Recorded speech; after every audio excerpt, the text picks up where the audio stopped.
What's really good? Not sure if I'm live or not yet. Hopefully it's on. How we doing? What's good?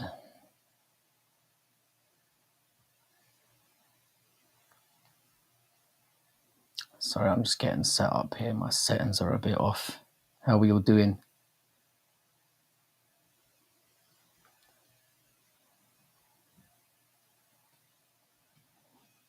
What's really good? Yeah, late? What do you mean late? Perfectly on time, bro. I go by my own time. It's fucking midnight. What, 10 seconds late, yeah? I'm good, brutally, bro. How you doing? No worries, bro. If I'm late, yeah, something's gone crazy. Do you know what? Yeah, I just got done watching that Lucas Tracy video a minute ago where he was going up against Kenny Okoji. Did anyone see that?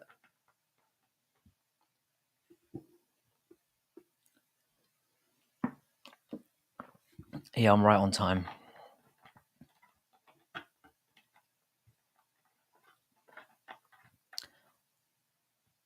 Yeah, I almost had, bro, that guy. I don't know how anyone would deal with him. Jesus Christ. Oh man, I don't like the thing is, yeah, it's those frustrating times here where you're clearly winning an argument but you're losing it because the guy's just stressing out and just firing mad bullshit. How we doing, Plymouth? Bro, that was a frustrating watch on every side. I don't know if you lot saw it. I've been aware of Kenny for a little while. Because I used to follow him on Twitter, and I thought he was a bit like. At first, I thought it was like, oh, this guy is like saying things just to get like interactions on Twitter. People to do that, and then it slowly became, oh no, like he actually believes these things, so it's less frustrating. But seeing the way he went on during that Lucas Tracy interaction, Jesus Christ. Yeah, give it a watch, man. It was entertaining. I haven't watched the Lucas Tracy video in a little while, but fuck me, that was a tough one to watch. In my opinion, Lucas Tracy absolutely destroyed him. But I'd like to know what people's takes are on this one because maybe I'm a little bit biased. I don't know. I don't know why I would be.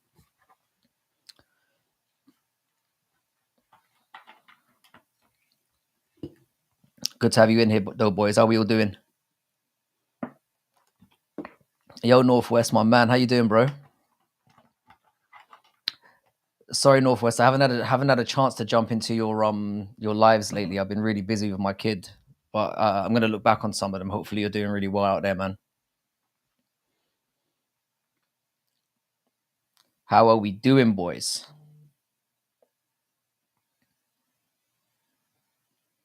This is like a reunion, and I feel like these streams are like reunion streams now. How are we all doing though?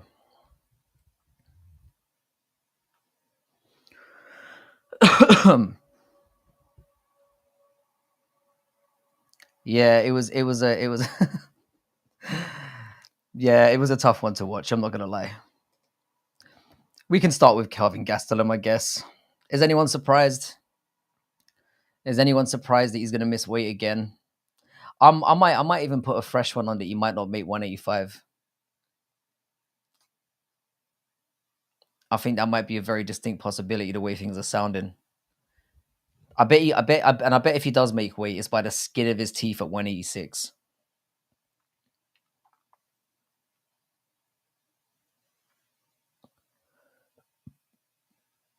Nah, man, it's definitely not that, bro. It's not just MMA that I'm interested in. I've jumped on a few of your lives. It's interesting. It's interesting seeing the kind of experiences you go through and whatnot. I'm not just a one note pony. Don't worry about that. If I've got time and you're live, I'm always jumping on.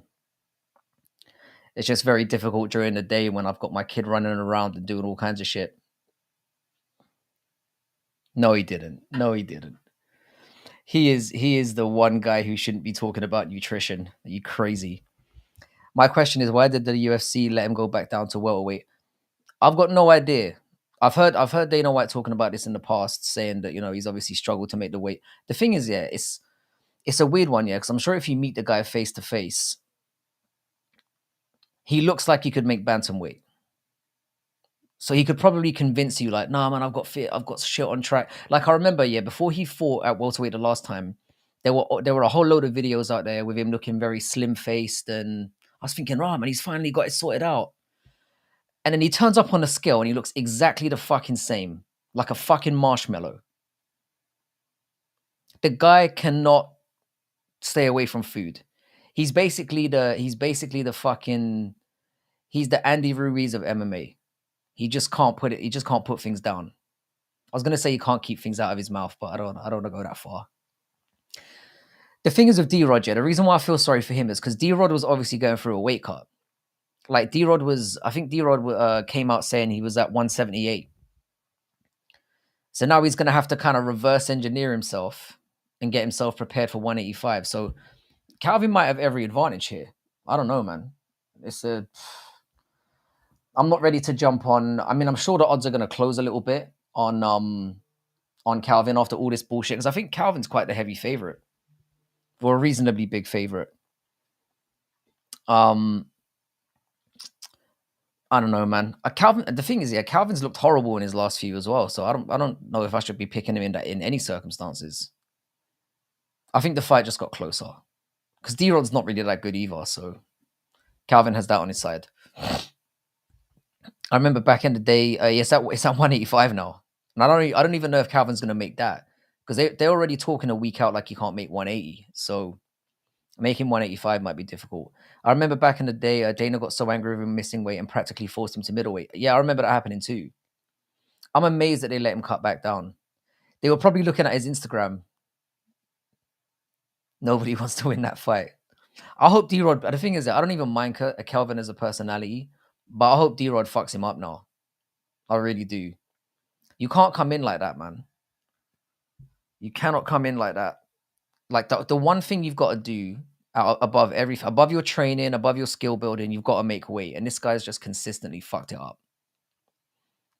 I've made videos about weight bullying in the past and weight fuck ups in the past. There's nothing I hate more. Like really. The thing is, yeah, I don't hate Kelvin as a personality. Like I really don't. I think the guy's kind of amusing when he was going around with the belt and whatnot. And basically, since he started his on mission for a gold thing, he's kind of just fallen off since then. His career's been in the toilet since that day, pretty much. It's been horrible. Then again, I picked Ikram, which is a hot take. I don't think it's that. I mean, Ikram is another guy I think is way overrated, like way overrated. He looked very, very sloppy on the feet with Phil Hawes before he chinned him out. He was getting tagged. I don't like him technically going up against that belt shit was incredibly cringy. Betty, did you see the I brought this up at the beginning of the stream. Did you see Kenny Okoji going on Lucas Tracy? Because I know you're somebody who floats about a little bit. I'm wondering if you caught it as well. That shit was incredible. And not in a good way. Yeah, I guarantee you Cejudo gassed him up. He seems like the type. For some reason, yeah, the belt looked small as well. I don't know why. Maybe that's just how I'm framing it because it was like obviously the flyweight belt or the bantamweight belt or whatever. It just felt smaller to me. I know they're all the same size. I'm not sub to Lucas Tracy. I see. Fair enough. I don't really watch Lucas Tracy videos, but I'm aware of Kenny Okoji because I used to interact with him a little bit on Twitter like a year ago. And the guy's always come across as like majorly delusional to me, but bro, that was hard to watch. That was really hard to watch. He's a world champion in combat sambo. He's good at wrestling. He just doesn't use it. I think it's because he's got a gas tank issue or he's had a gas tank issue in the past. So that might be why he's doing it. Yeah, Kenny Okoji's basically like 95% of his tweets are about ribbing on Alex Pereira and saying he's basically the GOAT striker of MMA. That's basically his entire shtick. He has a YouTube channel as well. He's kind of emerged kind of recently as he used to be basically a massive, well, like he used to be very involved on Twitter, and now he's kind of transferred down to YouTube. It was insufferable. It went on. It was basically 30 minutes of them shouting at each other. I just saw MMA Clown Show for the first time. I'm glad I'm not a big MMA YouTuber. He really attacked me, I bet. Bro, I was the first. It was the first time I went on his channel for the first time today as well. And it was him basically having a slagging match with some. Oh, what was the dude's name? They basically, I basically watched for about half an hour of them two saying they're going to fuck each other up. When in reality, we know nothing's going to happen. But I've heard his videos are really, like, I've heard he goes really hard in his videos. Like, he hates the MMA guru, and he basically goes after people for their terrible bet predictions, which is kind of a smart Solar. Yeah, brutally was in there as well, bro. It was literally half an hour of them just saying they're gonna fuck each other up. So I may have caught the stream at a bad time because I've heard a lot of good things about it. Hopefully he don't find me a homeless MMA YouTuber. I'm sure he has a lot to say. He goes after certain people. I'll put it that way. He, from what I've heard, he goes after certain people. He seems to focus on like Lucas Tracy and MMA Guru the most, from what I've seen, or from what I've heard from people. I'm not really somebody who's watched too much of his stuff. I only became aware of him like a week ago. But yeah, the whole thing seemed a little bit, I don't even want to say childish, but like it was just, let's just say I turned up at a bad time. I'll put it that way. But there seems to be a lot more crossing over these days. So is he like Red Bar? Who's Red Bar? I've never heard of. See, that's what I'm saying. Every time you guys come in, you just bring in somebody new that I've never heard of. Is Red Bar an MMA guy as well? Yeah, an MMA YouTuber.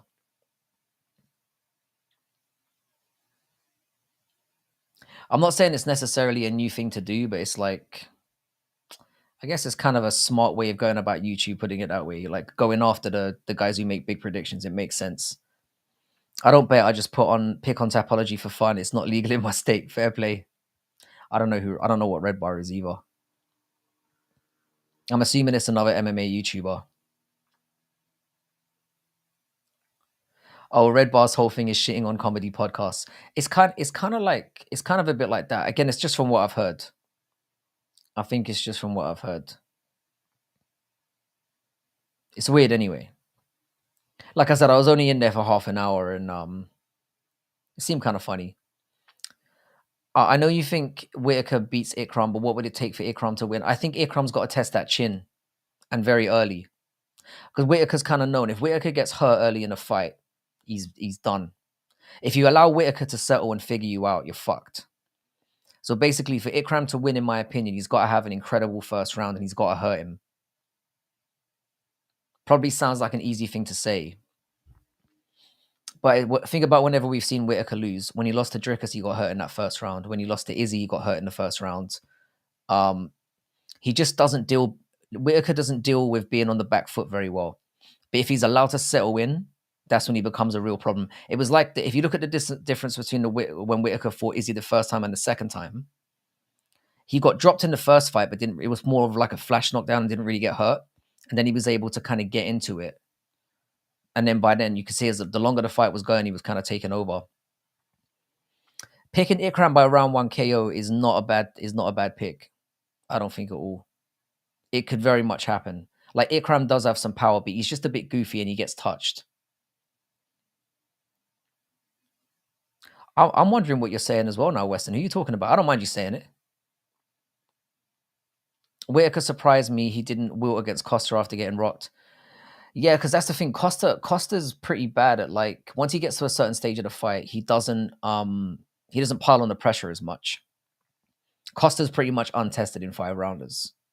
I know he's had one or two, but he tends to fade massively. So that doesn't really surprise me that much, to be fair.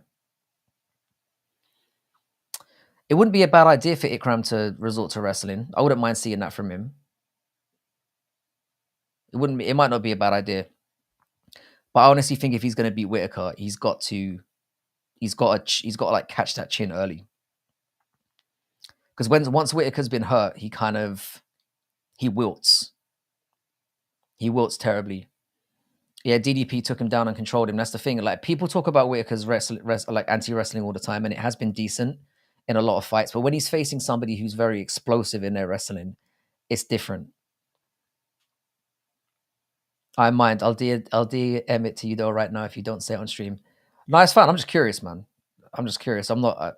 I don't want to get involved in your personal beef if that's how it is, and I certainly wouldn't say it on stream if you don't want me to. Um, and DDP couldn't do that to Strickland. I mean, he got Strickland down a couple of times, but you couldn't keep him down. I was surprised he even got Strickland down because, again, a lot of people talk about Strickland's ability on the ground as being very, very an unknown quantity for sure. I think it's just Yoel's MMA wrestling was overrated by some. Yeah, again, because Yoel really struggled to keep people down, and Yoel's problem has always been his gas tank because he's just too muscly. So Yoel kind of preferred to kind of stay back and try and land a big shot because he knows if he engages in, like, first of all, a high volume fight, he's going to gas, and if he tries to wrestle, he's going to gas. It's a shame, yeah, when your best weapon, you can't really use it in MMA because it depletes you later on in the fight. So that's why Yoel would always go to I'm going to try and catch people with one punch and get them out of there. Sometimes it worked, sometimes it didn't. And later on in his career, it didn't because people just figured out he's not really going to wrestle me because he doesn't want to. And I just have to make sure I avoid those big shots and I'll be easy. I've just got to pepper him. And that's how you beat. That's how people figured out beating Yoel. Ikram will get a takedown from the clinch or body lock. He could do, but I think he's going to stand with him. Because I think Ikram's seeing it as he's been promised a title fight. He's thinking, if I starch out Whitaker, I'm more likely to get it.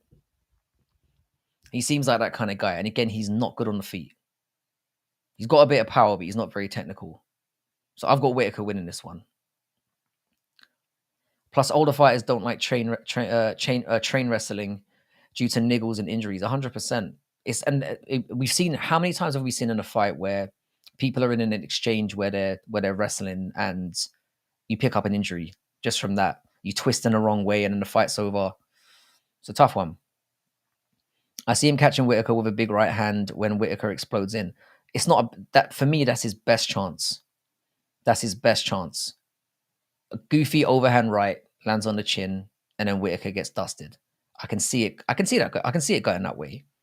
But all I know is if it gets past like 1.5 rounds, I'm going to be very comfortable that I've made the right pick.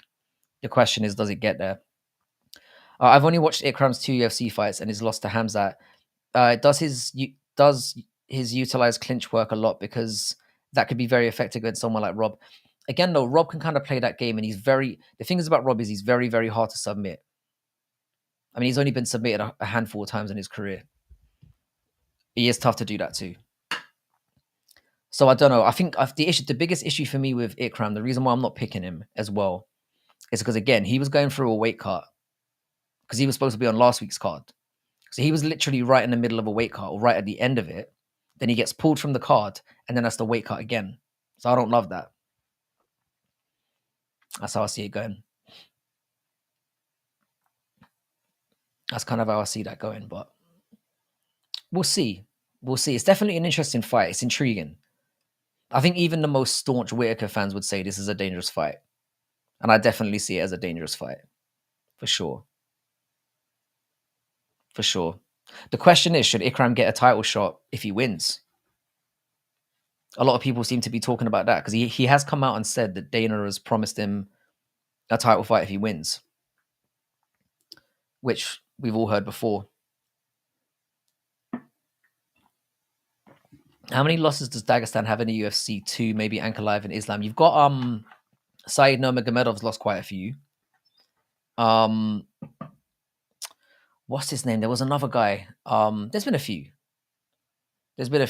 Hang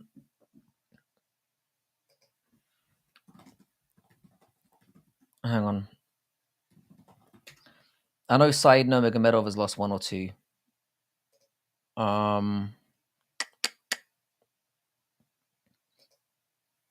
And I mean, Islam did get knocked out back in the day, earlier on in his UFC career.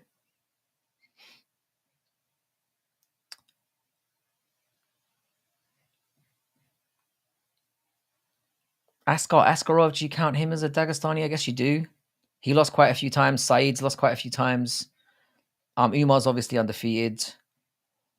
Um, yeah, that's probably about it, really. But they don't lose often. Put it that way. No, he should fight Imavov if he wins. Yeah, I don't like the idea of them doing. I don't like the idea of them redoing Imavov and Cannonier. I hate the idea. It should be. It should be Sean Strickland next, regardless of what happens. Regardless of what happens, because you can obviously, if Izzy beats DDP, which I'm expecting to happen, you do the rematch because Sean's got a win over him, took the belt off him. And if Dricus wins, they had a razor close fight that a lot of people think that Sean won. I'm not saying anything new here. You put him in that fight. And again, he's gone through. I know Paulo Costa isn't really a major scout, but like he didn't have to take that fight. Paulo was ranked like 8th. He took it, he won.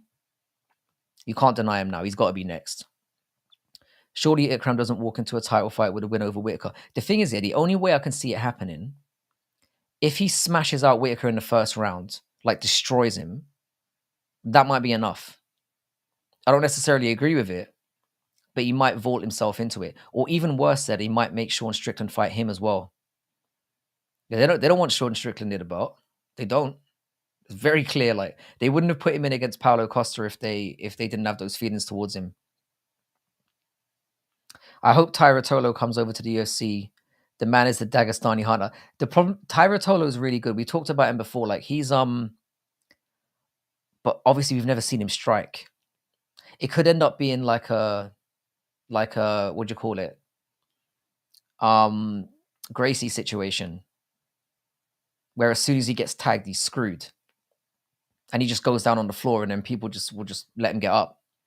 Tyra Tolo. The one thing I'll say about Tyra Tolo, because I've gone on record in the past as saying like, I hate BJJ only matchups in an MMA setting. So when they do it in one, it's the aspect about the card that I enjoy the least, because it can be very dull to watch. But when you watch Tyra Tolo, there's 2 of them, isn't there? Yeah, they're exciting to watch in the way that they transition.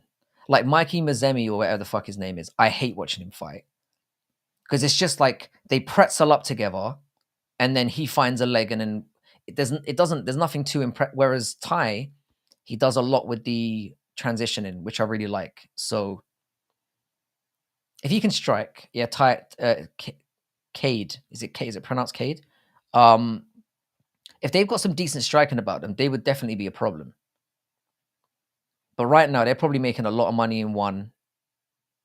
They're hands down monsters in the weight classes that they're at. I don't think they would risk going into MMA now, unless they're doing MMA unless they're doing striking in the backgrounds. I don't know. Until I see that, it's difficult to know how they do, but it could be interesting. Like I'd definitely be up for it. It would at least be appealing to see it go down.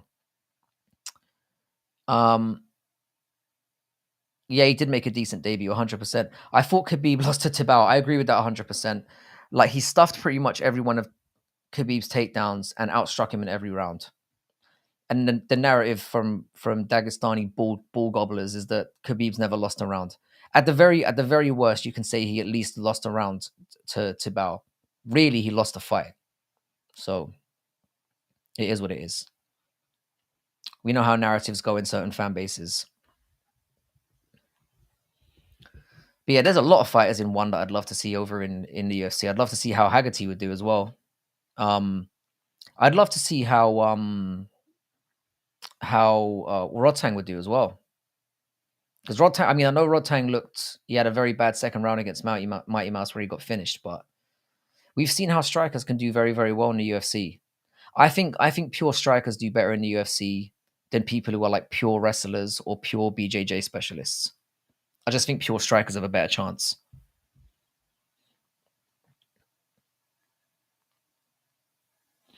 He did. Khabib was 0-13 on his takedowns, and Tibau took him down.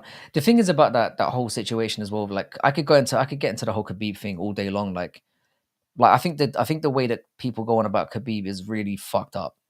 If you look at, I think like before he got to the UFC, when he got to like 16 or 17-0, his combined record was like negative.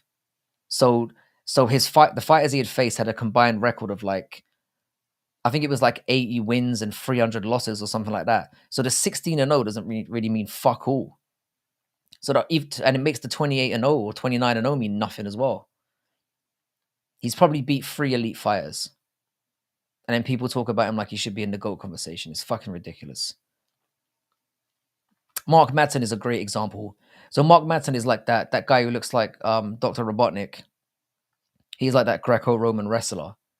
Absolutely horrendous at MMA. And the thing is, the problem with the Greco-Roman wrestling style as well is it's kind of designed to get takedowns but not keep people down. So effectively, he can't do anything. Can't do anything. It's awful. It's awful to watch. And I hate his personality as well. So I was happy to see him get the comeuppance he deserved. I agree high-level strikers do very well, but I feel high-level grapplers aren't transitioning to MMA apart from the Sambo guys. That's a fair point. I mean, it's going to be interesting to see how guys like Bo Nickel do in the long run. And Bo Nickel's obviously shown that he can crack as well a little bit. So he's obviously been working on his striking for a considerable amount of time before he got into MMA as well. But it has been a while since we've seen pure. I mean, you could count Cejudo as somebody who was like that. You can obviously count DC. There have been people who have done it. But I would definitely say that, like, so the way that I'd rank it is I'd say that strikers would be top. I mean, Sambo I don't really count because it's like, because Sambo does have a striking element to it. Or they do striking in their drills. And then you've got wrestling and then you've got BJJ. That's how I would usually categorize it. Not that you can't be effective. Khabib is like 9 on my GOAT list only because he's a weight bully too. At welterweight, he wouldn't have been champion. I 100% agree with that as well. And that's my major criticism. It was my major criticism of him. And it's my major criticism of Islam Makhachev now as well. It's like, I'm not willing to put him high on the list or into even until he fights somebody who's his size and stature. Yeah, Combat Sambo is what I'm talking about, yeah. Means they can compete more often, get paid, and often do get more sponsorships, yeah. That's right. That's 100%. I mean, like I said, it's there's plenty of. It's what makes mixed martial arts so exciting in the first place. I mean, like I said, there are plenty of guys in one who are specialists, and in other organizations that are specialists that I'd love to see how they do. Be interesting. So yeah, obviously we've seen.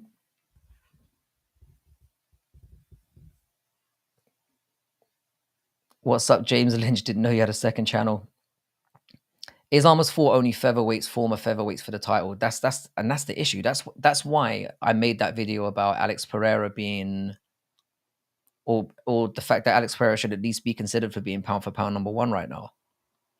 And I've had to deal with a lot of bullshit as a result of it. Like it's been a hell of a week on Twitter defending myself against Dagestani balllickers, pretty much. Like, I'm not saying what Islam done hasn't been amazing, because obviously it has, but I just don't think he's got the CV yet to be making that conversation.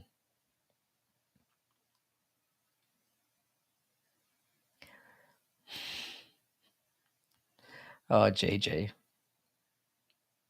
I'll be honest here, I don't even know who James Lynch is, but I'm assuming he looks like a crackhead. In fact, maybe I do know who James Lynch is. Maybe I have seen him around.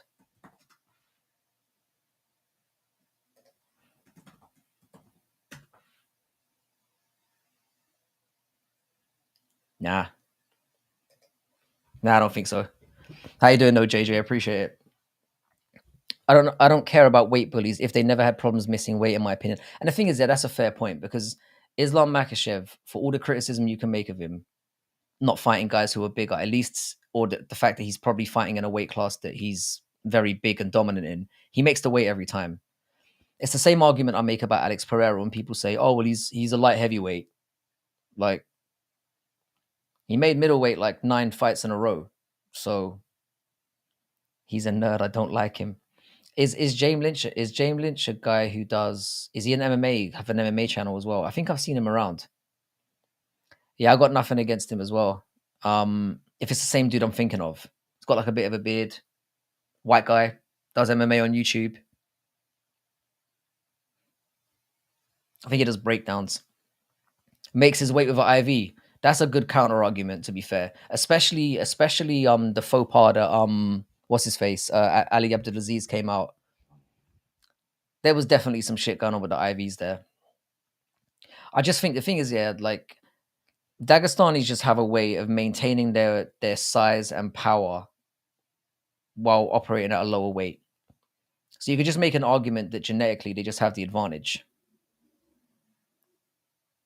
But yeah, that's a fair argument, man. Mohammed Usman will fight Thomas Peterson. So Thomas Peterson is the British heavyweight, yeah? Yeah, Mohammed Usman's terrible. But Thomas Peterson's got no gas tank, so coin flip, I guess. Wait, Thomas Peterson. Maybe I'm mixing him up with somebody else. Thomas Peterson. I definitely ain't that guy. Ah, the train. Oh, I see him, an American dude. Is this his? Oh yeah, the guy who lost to Jamal Pogues. Who cares about that fight? That's a bum fight right there. Big Marcel's great for getting the early matchups done though. Does Big Marcel do anything else, or does he just announce fights? Because I have seen him on Twitter, and it's always like big announcement, and he's always really.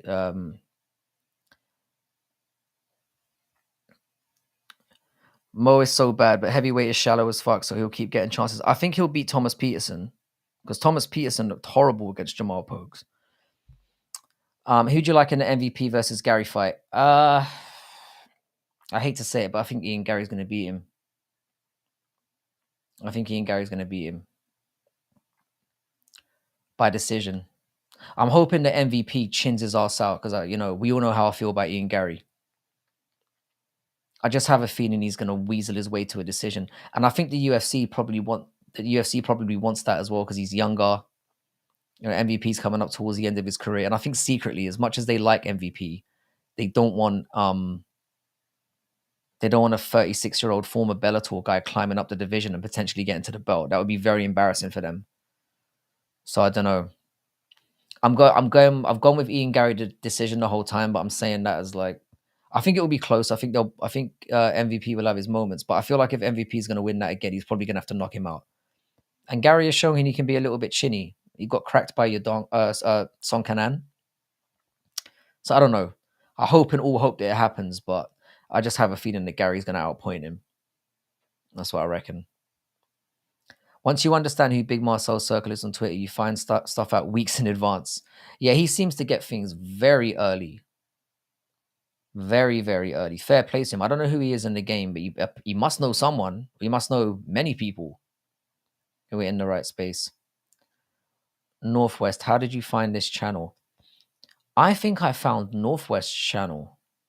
I think I jumped up in Northwest channel first. At least that's how I remember it. Weston, didn't you recommend Northwest to me? I'm sure you did. You recommend everyone to me. Seen a lot of small MMA channels in the algorithm lately, 100, 200 subscribers. Yeah, it's obviously like my entire YouTube is just flooded with all I really get recommended is MMA content now. Because it's all I really watch on YouTube. So that's just how it goes. But there's literally like thousands and thousands of smaller channels doing it, mine included. Like, so I think eventually the more you pump stuff up, you're gonna turn up on people's feeds eventually. It's just about consistency, like pumping videos out as much as possible, and obviously having good dudes in the chat who shout you out in different channels. That really helps. Yeah, I can't get 25 views on my UFC videos. Bro, I have no idea how it all works. because my video views are all over the place. I've had views that have had 2.4, as high as like 2.4K, and as low as 50. I have no idea how it works. I'm kind of done figuring it out. I just put stuff out there and see what, and it's like I just fling shit around and then see what sticks, and it usually is all shit. So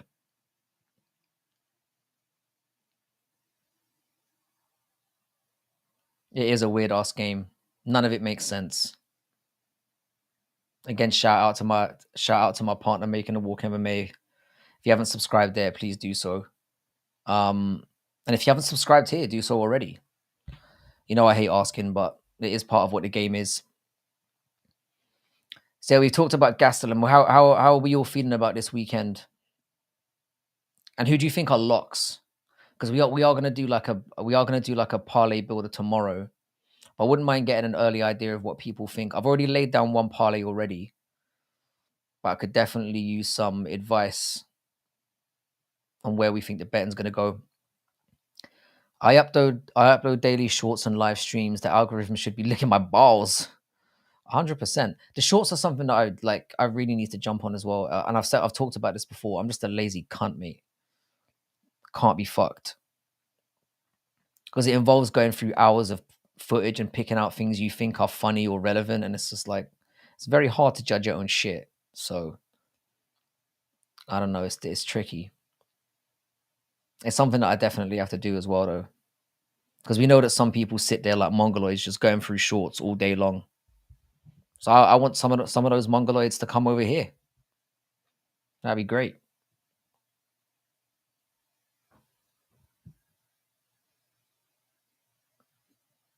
But no, I guess like from the only thing I can figure out is obviously the more you put out there, the better chance you've got of things kind of just eventually finding their way into people's feeds. Going head to head with you regarding Pavlovich and Volkov, not that brave though. He is the favorite. Um, the more and more I'm seeing things, because I originally picked Pavlovich. Sorry, I originally picked Volkov because I just think he's better as a mixed martial artist overall. But now that USADA's not as stringent on things, and Pavlovich is looking like he's looking more yoked than ever, I'm genuinely nervous. I'm starting to think that Pavlovich might chin him, that Pavlov might, Volkov. I keep mixing their names together. I have a feeling that Pavlovich might chin him out in like 30 seconds. Because during the whole build-up as well, Volkov's been talking about how he always loses to him in the gym and how there seems to be a lot of respect coming from that way. You might just be trying to lull him in a little bit, but I don't know, man. I'm worried. I had I'll be honest with you. I spoke to Jay-Z about this on Twitter. I think it was yesterday evening.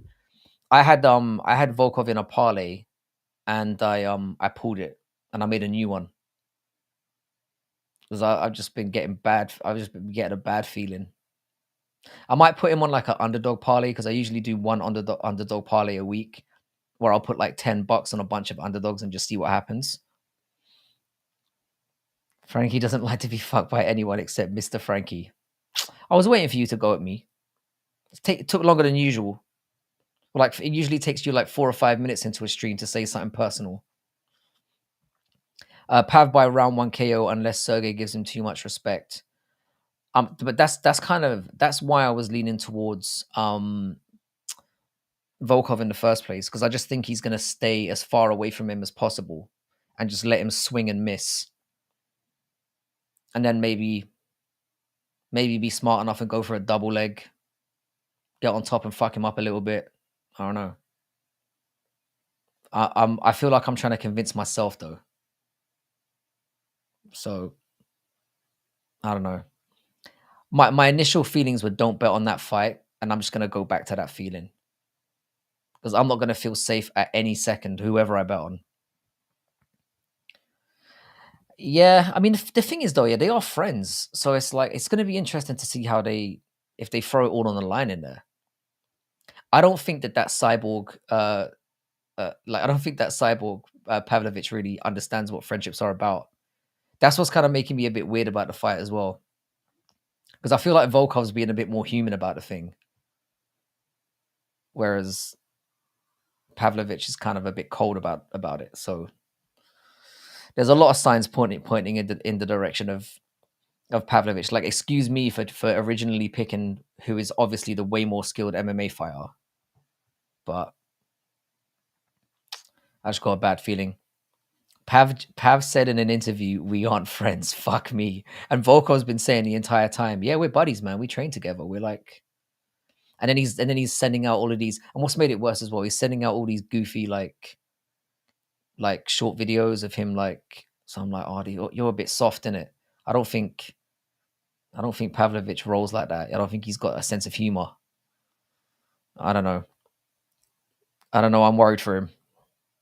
And I like Volkov as well. Because I genuinely think if he didn't get chinned up by Derek Lewis with a second to go in that fight, he was probably going to be on his way to a title fight.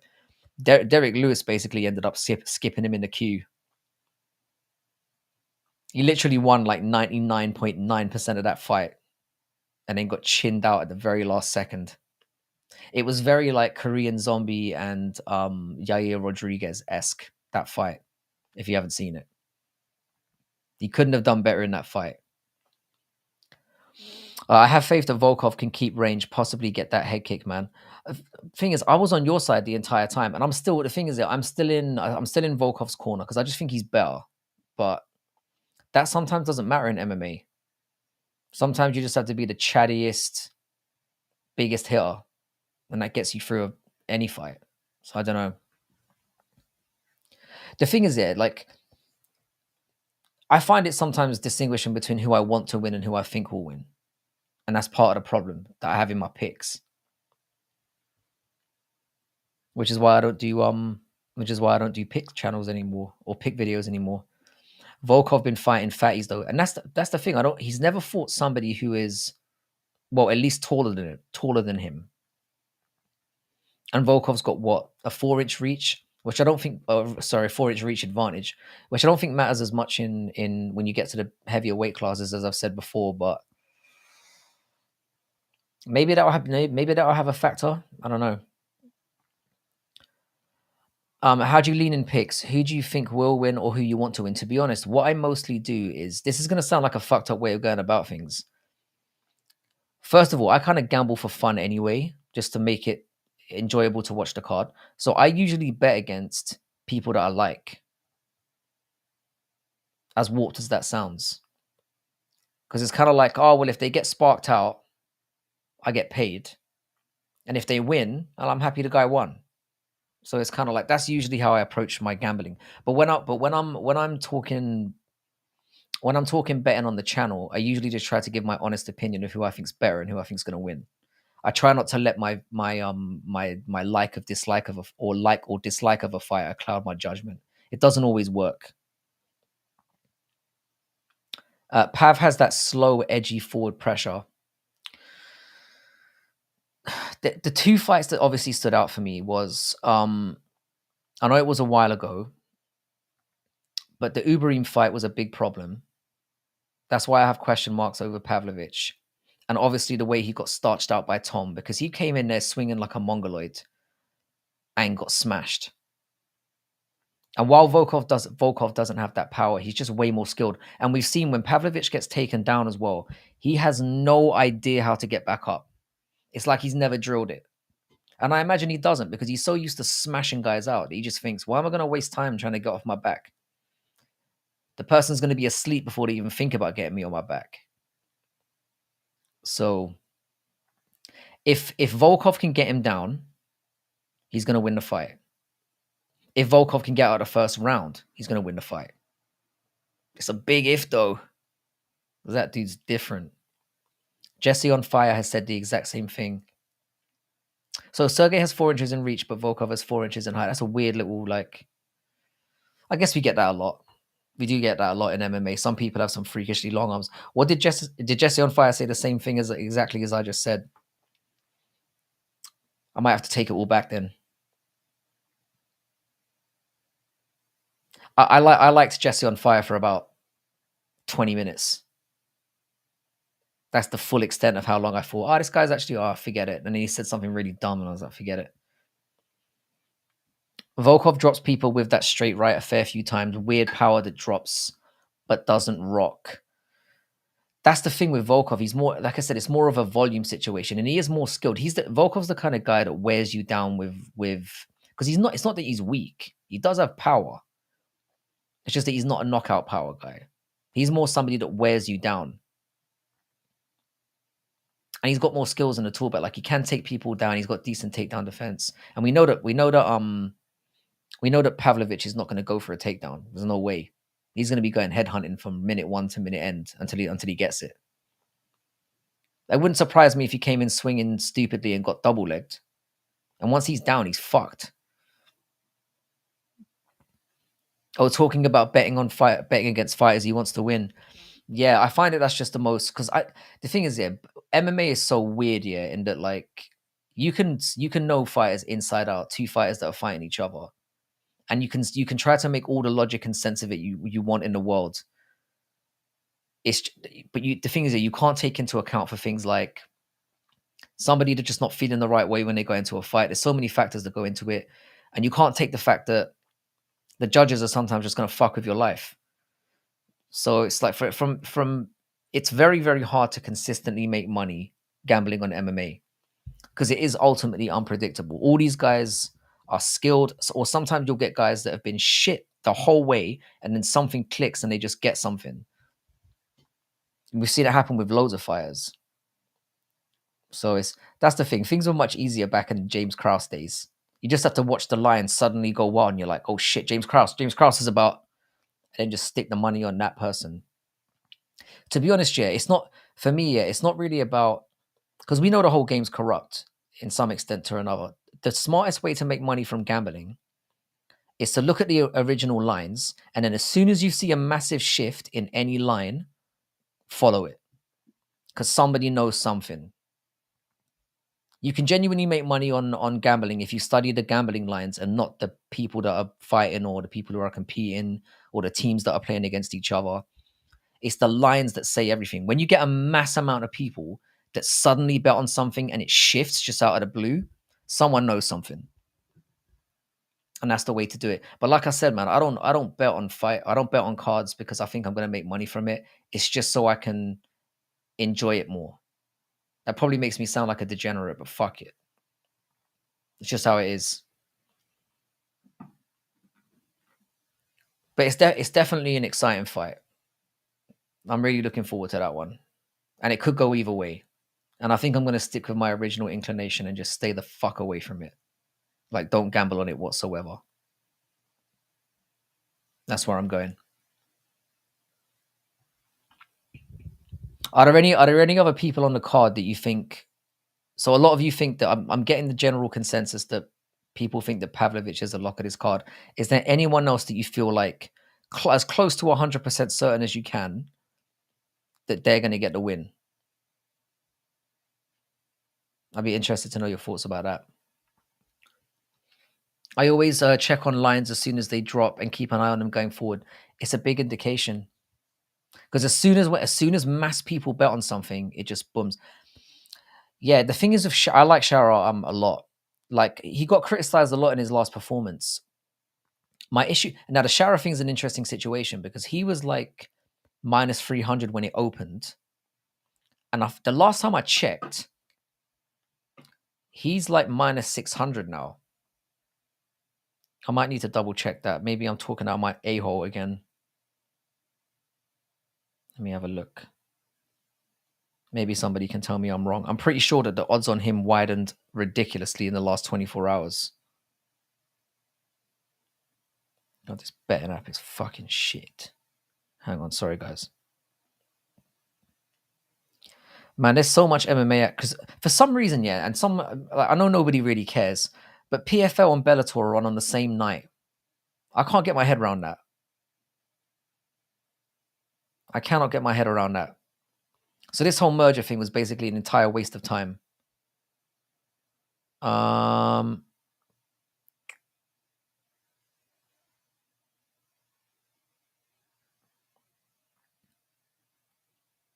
Yeah, minus 600.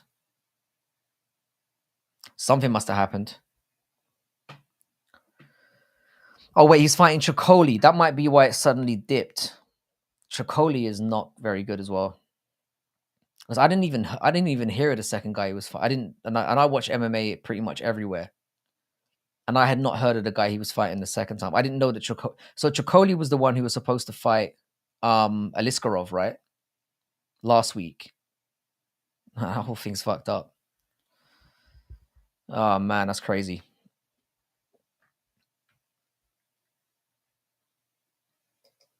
Yeah, he's got to be a lock at short notice. And like I said, Chocoli's not that guy. Who gets fight of the night? Now there's an interesting question. Let me pull this up.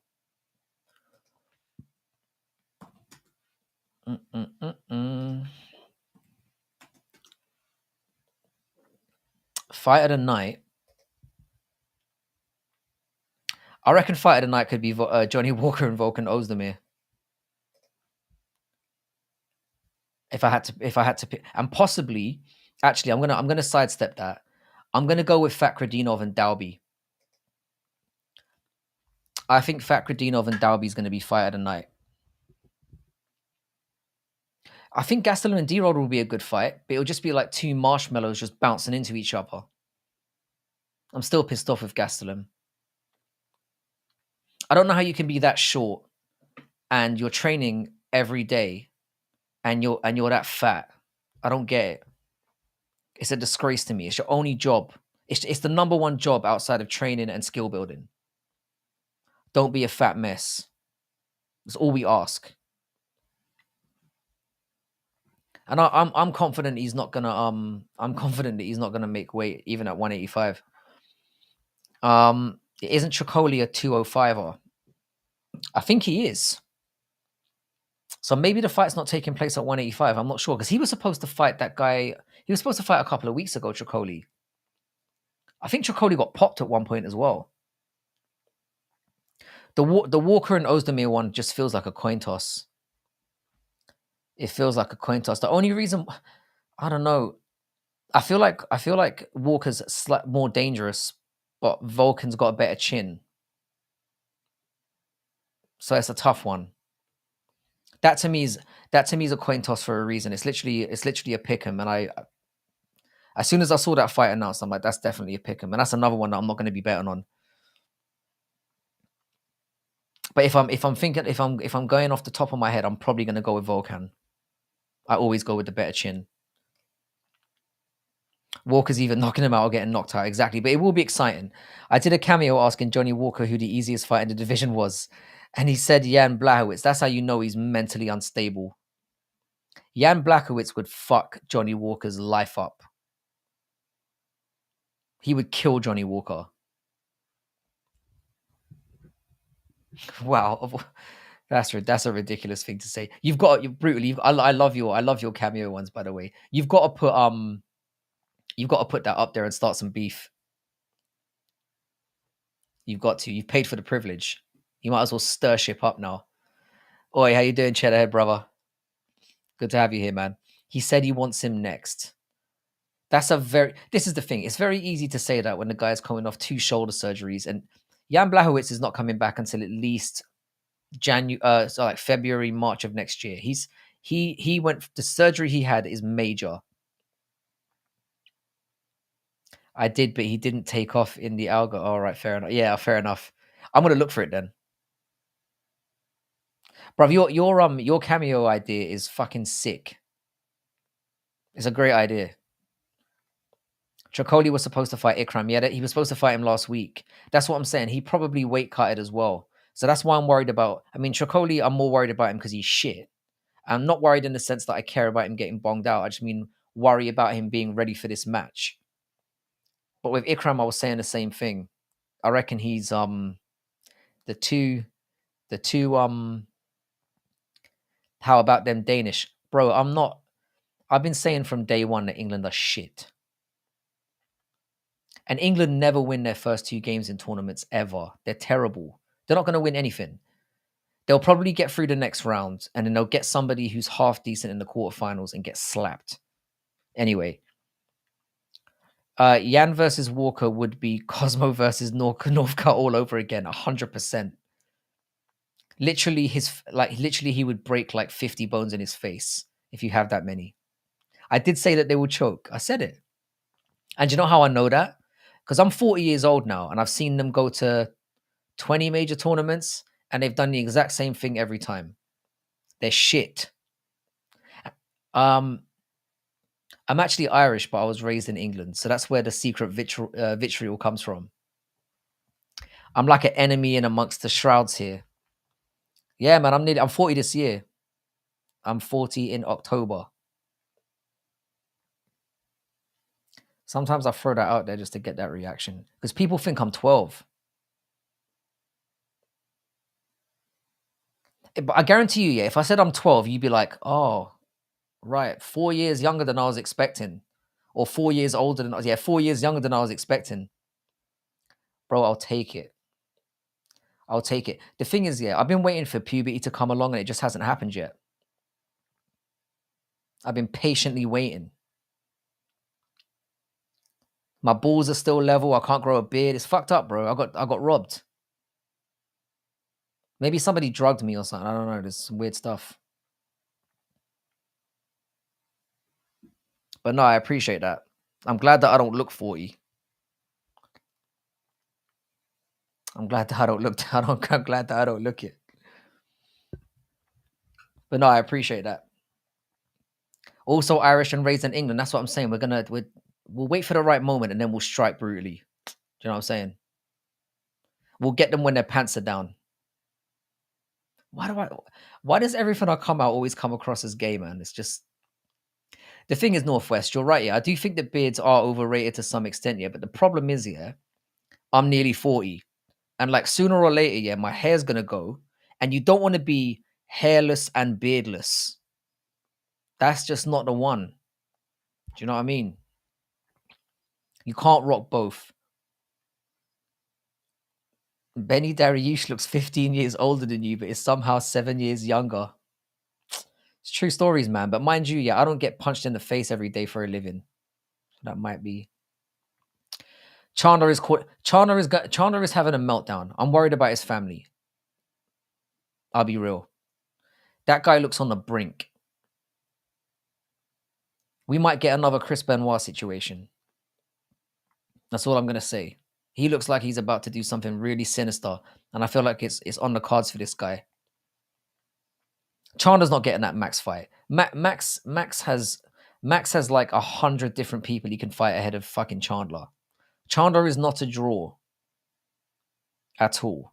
He's 2-3 in the UFC, and the 2 wins he got were terrible. He's not a draw. Nobody wants to see that. You're a balloon animal. Fuck off. I have a full beard. Is it like a patchy beard though, or is it a full like? Bro, Chandler's not a BMF. I mean, I guess he kind of is in there because he fights like a retard, and I don't know. At least he's the thing is for Chandler, as much of a creepy oddball I think he is, and how dumb he is in there. At least he's exciting, and I have said that. Mikey up in the building. Deshaun's 1-2. How you doing, brother? I want to see Chandler get whooped by anybody. I feel the same way. I get like a deep satisfaction from seeing that guy get fucking walloped. No, I'll show you next time you join my live. Deal. I can imagine it's like a Chandler versus Buckley. I'd go for that. The two most delusional weird fuckers going. I'd do that fight. The thing is, he's gonna wait. He's gonna wait because he's kind of trapped himself into a box now. Now I'm gonna be on for a while. I'll probably be on here until like at least 2:30, which is another hour and a half. I've got my kids got nursery tomorrow, so I can't push it. I can't wait for the sun to come up like I usually do. But I'm gonna be around. If Chandler fights, we could get Conor versus Justin Gaethje.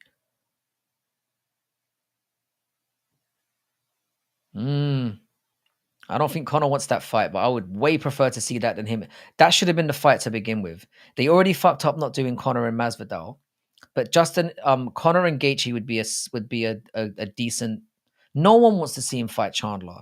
Nobody. This was never a good idea. It was never a good idea. Would Gaethje fight at welterweight? He'd fight fucking Conor at welterweight. He would 100% fight Conor at welterweight. Of course he would. And he'd fuck him up as well. Conor versus Max for the BMF. The thing is, yeah, because of who Conor McGregor is, as much as some of us don't like it, if he says he's gonna fight anyone, they're gonna take that fight. That's just the situation. I think like if Conor calls out anyone and says, "Yeah, I'll fight them," they'll take it because it's Conor, and he's washed, and the spotlight's gonna be on you. If you beat him, it's a scalp. A dumb question I realized as I pressed send, bro. I think Gaethje would fight him at 250 pounds. He would fight him at 115, whatever it took. There's genuine hatred there, which I get. I think he went too hard on Conor with and I've said this in the past before, with the whole shit father, shit human thing. I didn't really love that, but he's kind of got a point, I guess. Yeah, I just kind of crossed the line a little bit, but he's got a point. That fight offer would be hard to say no to. I don't want Chandler and McGregor to fight at all. I'm not, like I said, when the fight was announced, I wasn't really bothered about it. When it didn't happen for 6 months, I cared about. I went from caring about it at a 1 to like a 0 to be. Now it's like it feels like minus now. I never wanted it, and I don't care if it never happens. I'm so pissed off. I was planning to throw some red panties at Michael Chandler at the presser. Yeah, bro, did you actually? I didn't get the full story from you. Did you actually get over to Dublin and then it was cancelled?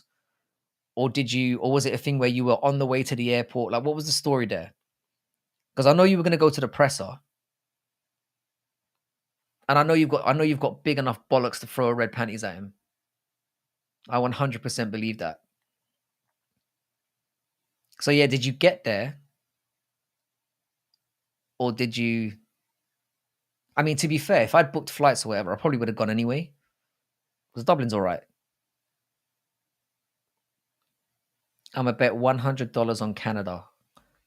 $100 on Canada for what? What did I miss? Is Canada good at soccer? They're a lot better than they were, if that helps, which it probably doesn't. So they were really, really shit, and they had a decent showing at the World Cup last time. Who were they playing? Yeah, I got to Dublin and I was on the coach from the airport to Dublin Centre, and I saw the. You must have been fucking fuming. Have there been any Connor hate videos come out that I didn't realize? 5 minutes later, I drove past the free arena. I told you, man, I'm going there on Saturday, first time. And I lived in Dublin for like 2 months last year, and I haven't even seen the arena. I would have been livid as well. That for me is a lifelong enemy. You make a lifelong enemy out of me if you pull shit like that. No, I'd be livid. I'd be livid. Oh my god. So I know you're going to the presser at 3:04. Are you going to the event as well? I assume you're going to both. I've never ever been to a presser. I need to jump on that. They're playing Argentina. Oh no, they're gonna get fucked. Nah, they're gonna get fucked. Ah, you never know. Argentina's kind of aged now. Their players are kind of aged. At plus 775, why not? It could happen. No, not the event. Streaming it at home. Perfect. So you're gonna go up for the presser. What date is the presser on? I assume it's like what, a week or so before. Yeah, Argentina are probably gonna fuck them up. Bet please, fuck it. You're a savage when it comes to the betting. How you Cheddar? How you feeling about that? How you feeling about that Germany bet right now? Looking pretty good. It's looking pretty good.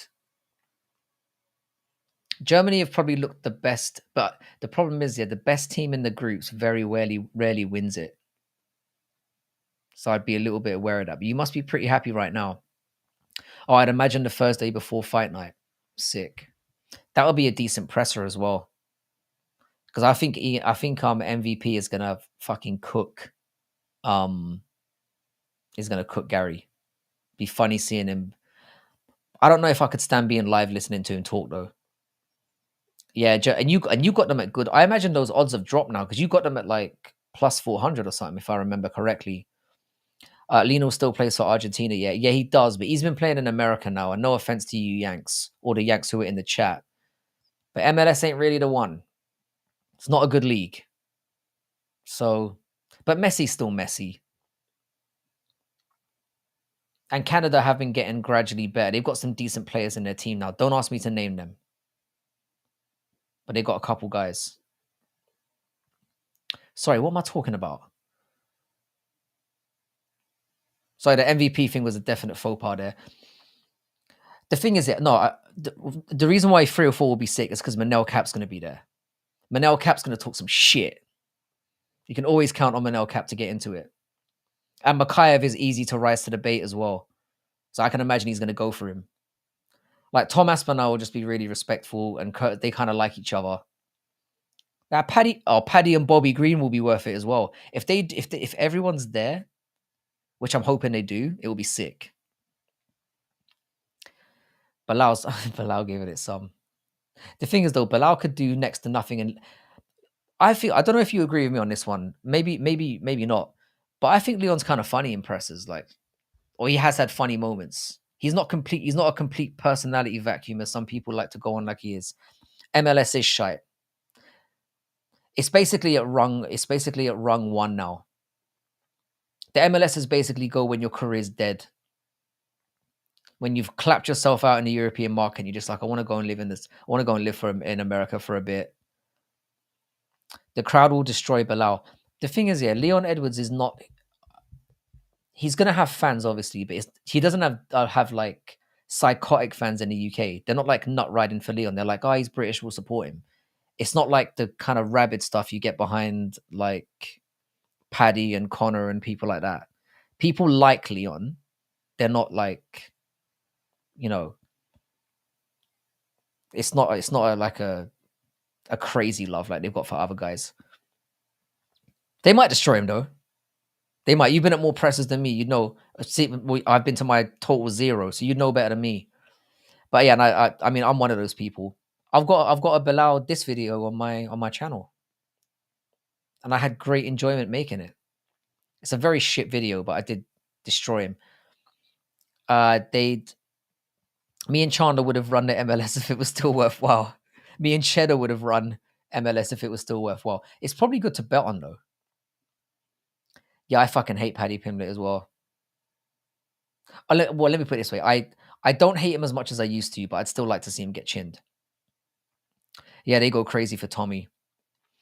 They'd have put Paddy, Bobby, and that's the thing. They have to. When you've got a lineup like this, you have to have Paddy and Cap there. You just have to.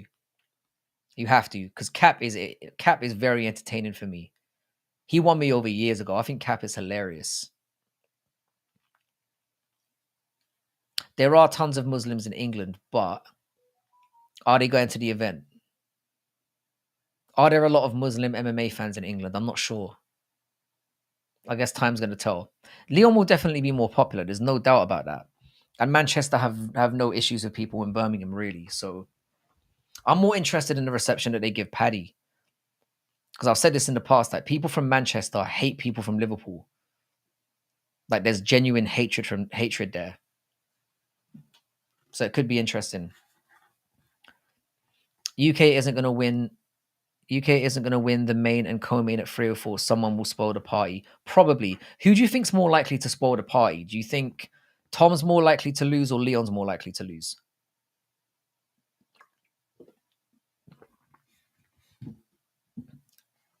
I'm not sure who I'd prefer to lose. No, being honest, I don't dislike Curtis Blades. So if I had to choose, I'd rather see Tom Aspinall go down. And that's only just occurred to me right now. I think Blades could spoil the party. I think Blades is slyly good. I think Blades is very underrated. Very underrated. And I'm worried, like, of anyone in the heavyweight division, Blades to me is more of a threat than Bilal is to Leon, in my opinion. And the worry for me is that if like Bilal wins, it's going to be in a horrible way that we're all just going to be sat there like fucking, it's gonna feel like the first Usman fight when Usman was controlling Leon, and you're thinking this fight's over, and you're just hoping that he gets a Hail Mary out of somewhere. Yeah, Blades is a difficult one, but if you think about the ones that Blades lost to, obviously he got caught by Derek Lewis. That's probably the worst one. That's probably the worst one. The Ngannou ones you can obviously forgive. It's fucking Ngannou, like if he connects with your head. But Blades fought him twice and did the same dumb thing twice. So I don't know. Tom is obviously the better all-round fighter, but Blades is dangerous, man. I wouldn't be surprised. I'd say Tom's more likely to lose. I think that's how I kind of feel about it as well. Because it's just a very simple equation. Like, do you think Blades has more of a chance than Bilal does? And I do. I think Bilal has nothing for Leon. Yeah, Bilal beating Leon will be like DDP beating Whittaker. Because when you look at that matchup, it's like, how does Bilal beat him? He's shit at striking. He can't knock people down. And Leon's takedown defense is really good now. He just grabs a hand. And the thing is, even if you get him down, keeping him down is really, really hard. I don't see what Bilal's going to do. I really don't. And looking at how that first fight went, Leon was aggressive towards him. Leon clearly doesn't like him as well. So imagine being a massive Leon fan at the arena at 5 a.m. watching Bilal not hag him for 25 minutes. And the thing is, bro, imagine, yeah, Mancunians, yeah, and English people in general, yeah, we don't have behavior. It's going to be 5 or 6 o'clock in the morning.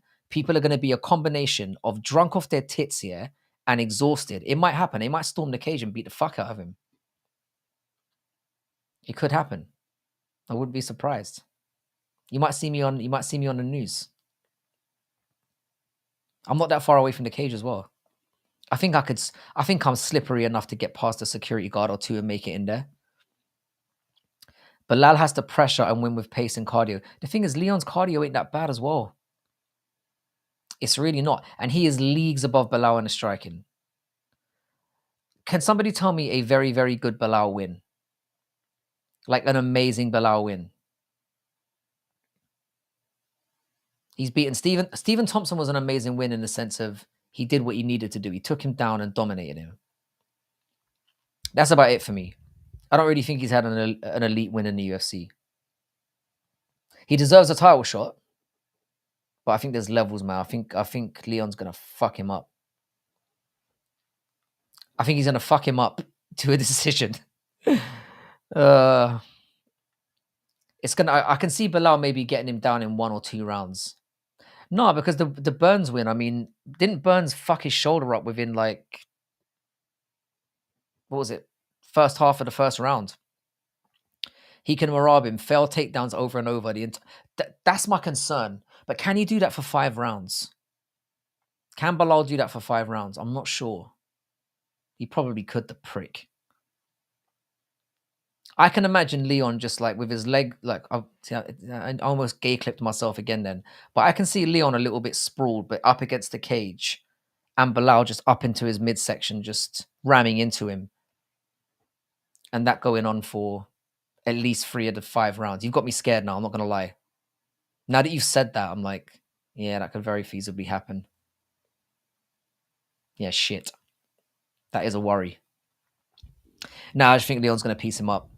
I'm confident that Leon can piece him up in 3 out of the 5 rounds. It's definitely going to go to a decision. The Sean Brady win for Bilal was good. Was it? Sean Brady's striking is terrible, and he does have very good takedowns. I'll give him that. But his jiu-jitsu game is not that good as well. And yeah, Sean Brady. I mean, I know that styles make fights and all that kind of stuff. Brady made Bilal look like a world-class striker, which is scary to think about.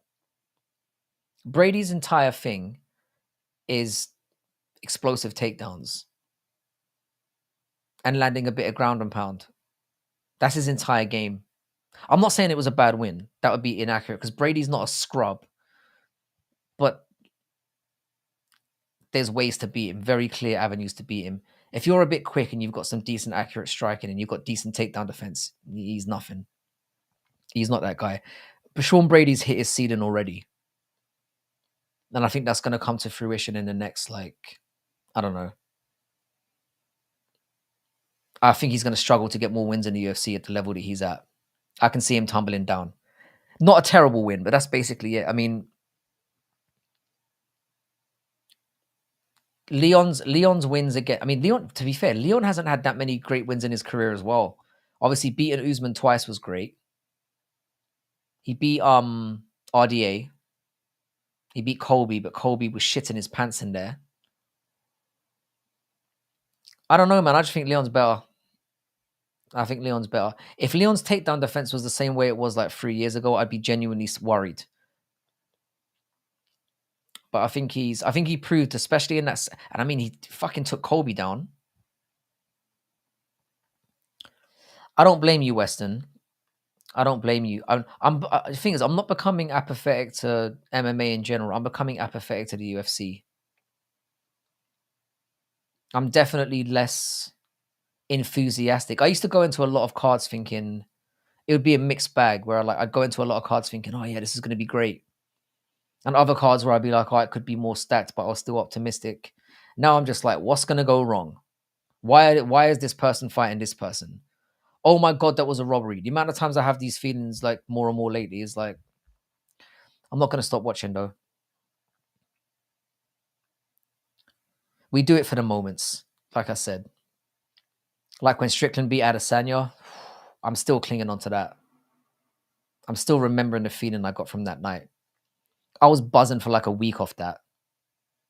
It's better than any drug you can take. Not that I'd know. But we do it for those moments. I think like for every like 5-6 cards we watch that suck us down into the ground, that one time when you get your guy, especially when it's a win you don't expect. Burns better beat Sean Brady or I'll legit cry. I think Burns is going to beat him. I think exactly what I said is going to be, and I know Burns is older now. I think it's going to be proven in that fight. Burns is a much better striker than Brady, and he's good on the ground. And like I said, man, Burns was on a way to a decision win against JDM before he got finished. He'd won 2 rounds. He was on his way to a decision win, so he's still not completely fucked. I think the UFC should do automatic bonuses for finishes. We made a video about this. We literally said that in your contracts, it shouldn't just be a win bonus. It should be you also get more if you get a knockout and more if you get a submission, more if you get a finish in general. They need to fuck off this whole bonus thing. It should be whatever you get for your show money, whatever you get for your win, and then you get a bonus on top of that if you finish the fight within the distance, regardless of how it happens. I 100% agree with that. They're never going to do it, though. Fucking tight assholes. That 100% should be the thing. They should just do away with bonuses altogether and then just have it in people's contracts. That's the way it's got to be. I almost did a backflip when Sean rocked Izzy. Yeah, I nearly soiled myself because I literally fought, and you know how, and people who have been in this channel long enough know how I feel about Israel Adesanya. You know, man, that was one of the best moments for me. I'm trying to think of others that compare. There's probably been some top. To be honest, when Leon Edwards head kicked Kamaru, and I don't even hate Kamaru, but I think that's the biggest reaction I've had. When Conor knocked out Eddie Alvarez, there's probably another one that stands out. I'm trying to think of more. I'm right there with you about Izzy. The thing is, Izzy's biggest mistake was speaking and showing his personality. And I don't understand why he does, because the thing is that he's so flashy in the cage and interesting enough to watch as a fighter when he's not leg kicking people from range. And I get why he does that. Because if you're going to do that, fair play. Like, if you can leg kick someone from range and get away with it and get paid, I'm not going to hold it against you. But the thing is that the guy has an exciting enough in cage style to not need to talk and big himself up in that way. He was seen as somebody who was excited enough to watch fight. When Ronda got her face caved in by Holly, That was a great moment. That was a great moment. I've never been a Ronda Rousey fan either. All right, Weston, I'm going to stop going on about Adesanya for today. I can't help it, man. He just boils my piss. I was ecstatic. I imagine not as ecstatic as when Juliana Pena got whooped around like a pinata in that second fight by Amanda Nunes, because you were there live for that. I imagine that must have been deeply satisfying. When Conor beat Aldo, yeah, that's up there for me as well. That's up there for me as well, definitely. I think that'd be up there for most people, even people who aren't Conor fans. I imagine the Aldo fans didn't like it that much. The Conor and Aldo one's a good one though. That's probably going to go down as one of the most shocking moments in. I thought the thing is here at that time I was a massive Conor nut rider. I could not have been more of a Conor fan at that time, and I thought Aldo was going to fuck him up as well. I was genuinely scared. I thought, all right, he's going to talk himself into a title fight. Brilliant. He's going to get the match up. Brilliant. But he's no match for Aldo. I was thinking that the whole time. I didn't give him a prayer of winning. When Mallet gassed and got finished by Magny, I was in belief. I called Mallet losing. I called Mallet losing against Magny. And there's a video about that on my channel as well, just in case you think I'm talking bullshit, which I do from time to time. But no, I thought Mallet was going to lose. I thought it was Magny's a tricky one, man. Magny doesn't get the credit he deserves. Like, I know he can be a bit dull to watch, but he's a vet. He knows how to handle. And Mallet had only had 9 fights or something like that. The experience was just insane. They were trying to push that guy to the moon, and they thought, Magny's done. Be a nice, easy name to get on his resume. I said differently. When Volk got KO'd by Islam was the loudest moment for the wrong reason. Oh yeah, man. I was genuinely just like, that's another one as well. What moments for you guys have been when you felt the worst?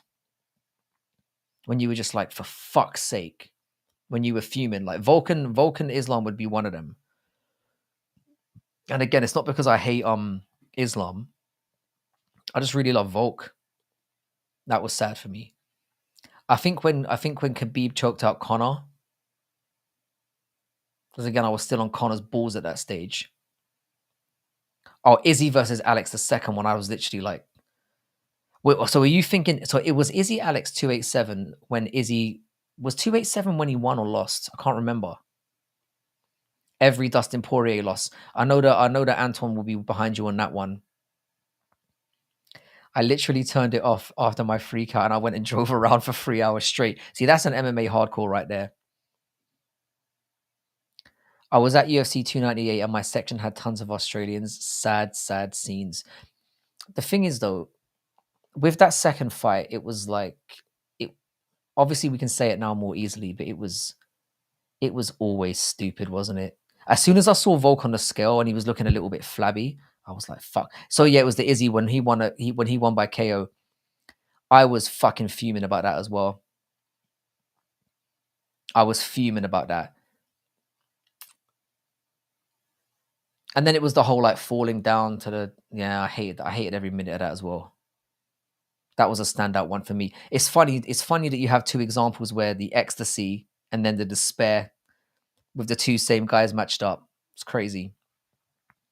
But no, Strickland and Izzy was one of the ones that really I was just like, I was buzzing for that entire fight. But I was still kind of scared that Izzy, despite the fact that Sean was beating him up, I was sat there thinking, oh my God, Izzy's going to catch. It almost made it more tense.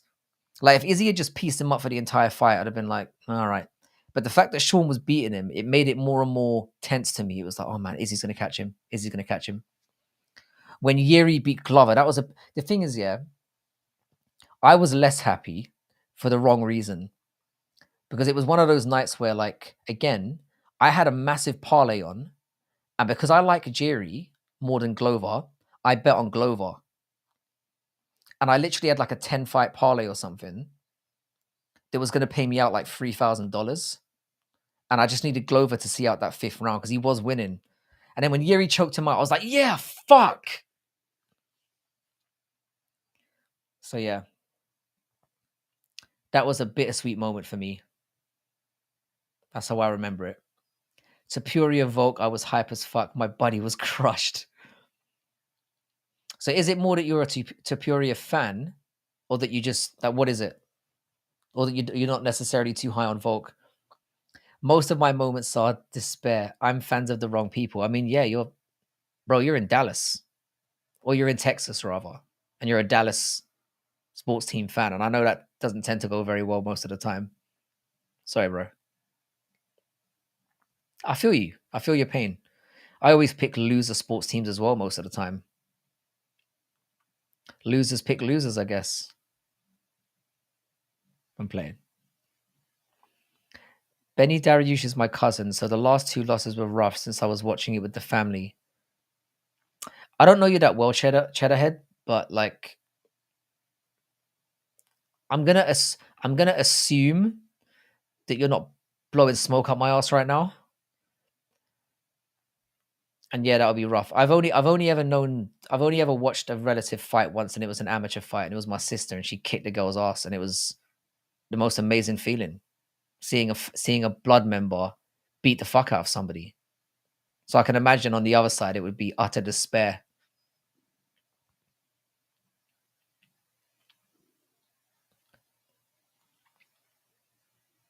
I like and respect Volt. Just picked Ilya because the 35-year-old stat, and I like the matchup. Yeah, fair enough. Did you bet on it as well that night?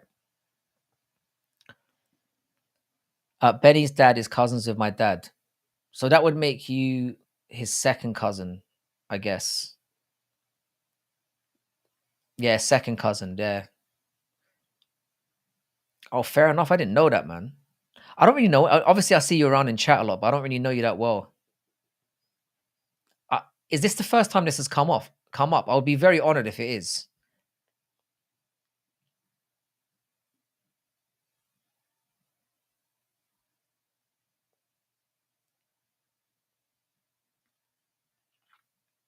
I'm glad I didn't say anything disparaging about Benny in the chat, because that could have got close there. If it's true, it's wild, and I'm going to assume it's true. You bring it up every now and then. Fair enough. No, that must have been tough, especially the way he's lost the last couple times as well. Because funnily enough, like I picked Benny Dariush against Charles Oliveira, and I'm very high on Charles Oliveira. No, I'd be pissed losing money gambling on fights. It's like we've talked. It's like we talked about earlier, man. There's MMA's too unpredictable. It's way too unpredictable.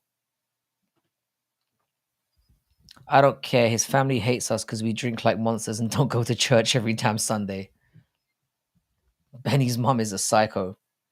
Yeah, I was quite surprised when like Benny declaring himself as such a devout Christian. I'm not usually somebody who makes assumptions about people.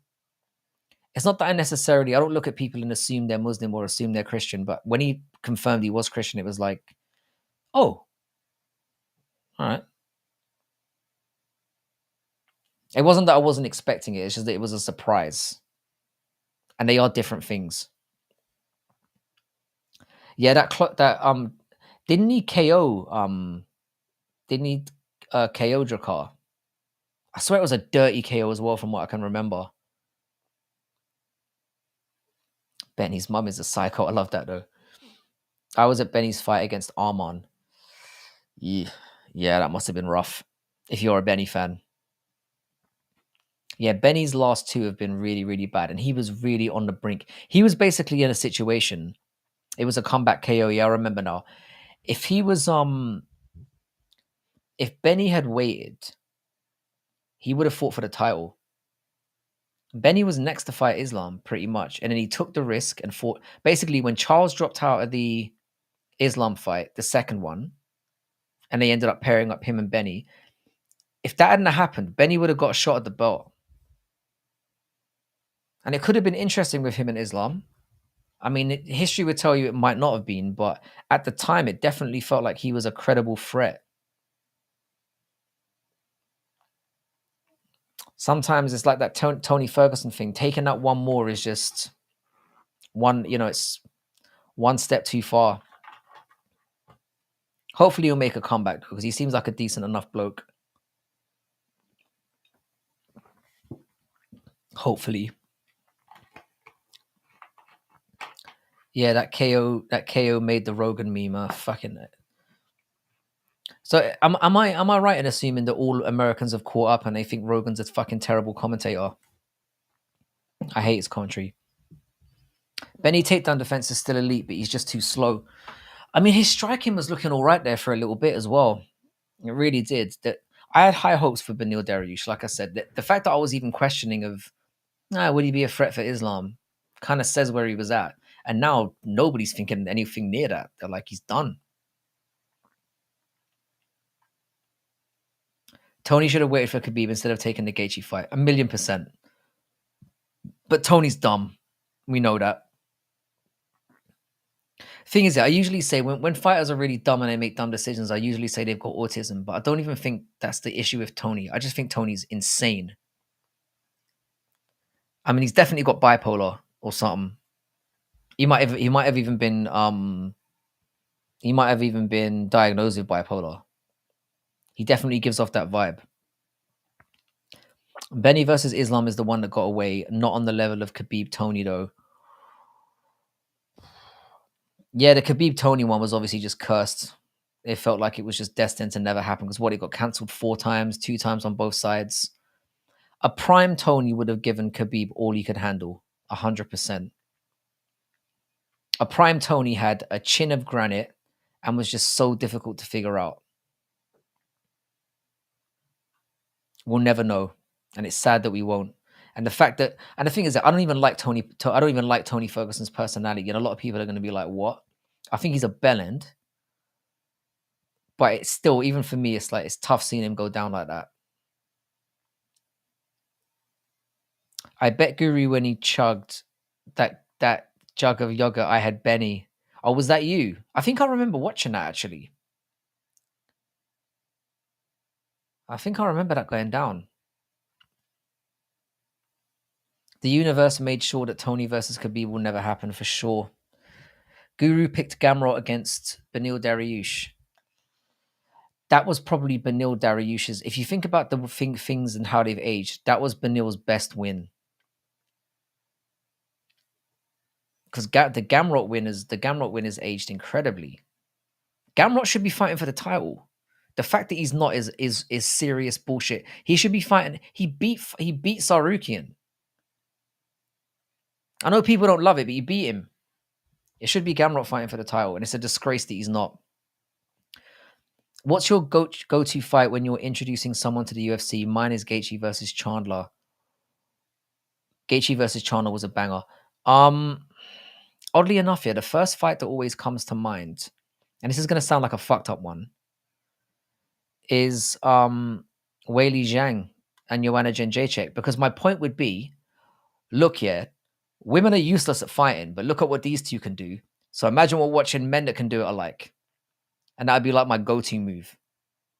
Because I think women's MMA is fucking trash. Mir versus Big Nog 2, you're really going back. But genuinely, women's MMA fight or not, Weili and Joanna was one of the best fights ever. Poirier versus Hooker was incredible. Poirier versus Hooker was an incredible fight. Hooker actually, Hooker doesn't get enough love. Like he had Poirier fucked several times in that fight. Yeah, Poirier Hooker was a great fight. When Mir snapped Big Nog's arm. You're going way back. You're going way back on that one. Respect for that. Yeah, the Poirier Hooker one definitely stands out. I think that literally is what I mean, even the Hooker and Jalen Turner fight was pretty good. Cub Swanson versus the Asian guy, or Edgar versus Maynard too. They had both their fights were fucking insanity. Especially because what, in one of the fights, Edgar got dropped like 4 times, and came back to get a draw, I think, in one of them. Crazy. Hooker almost smoked Poirier at the end of the second, I think it was. Yeah, Hooker almost had him out of there. Cub versus Duho Choi. I'm trying to think of more like I was gonna say I was gonna say Rachmanov versus Neil, but I don't think that's quite at that level.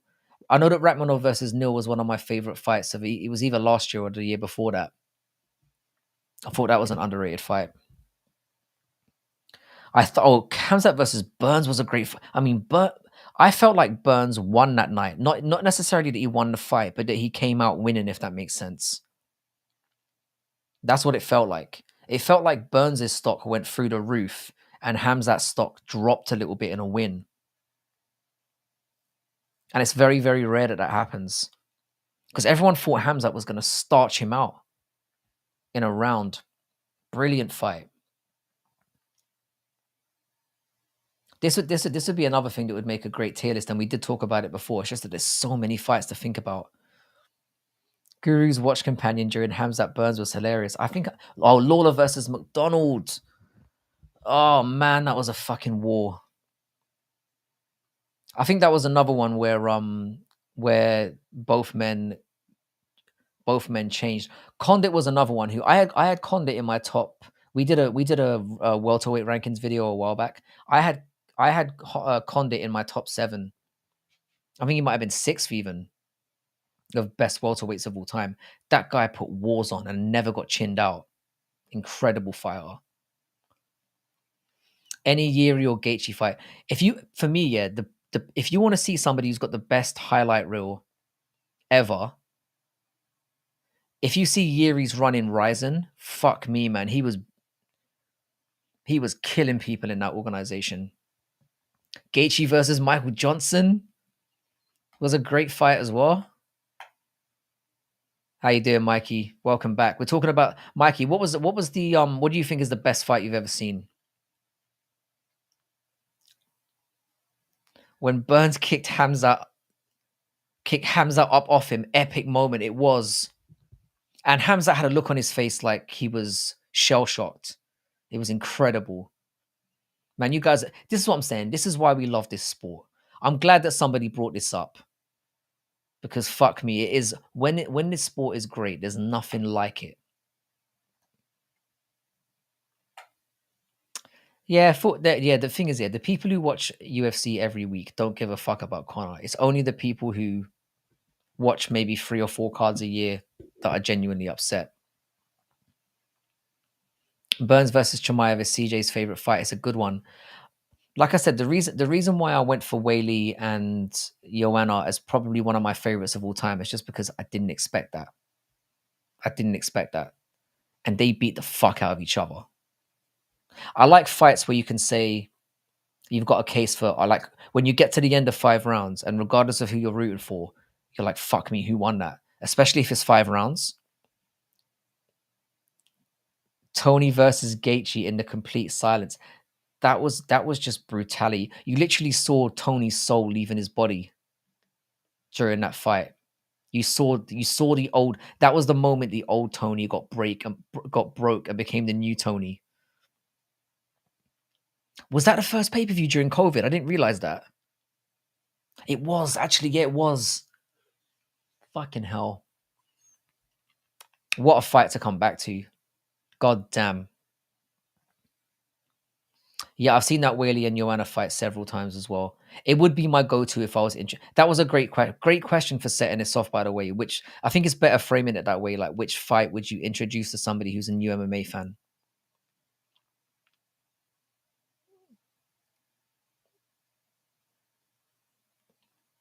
Fair enough, Mikey. He is a shitbag dad and husband. I know that, but still. At the time, we didn't have as much information on it. And that's why when Gaethje said that, I was like, oh, bro, yeah, you went too far there.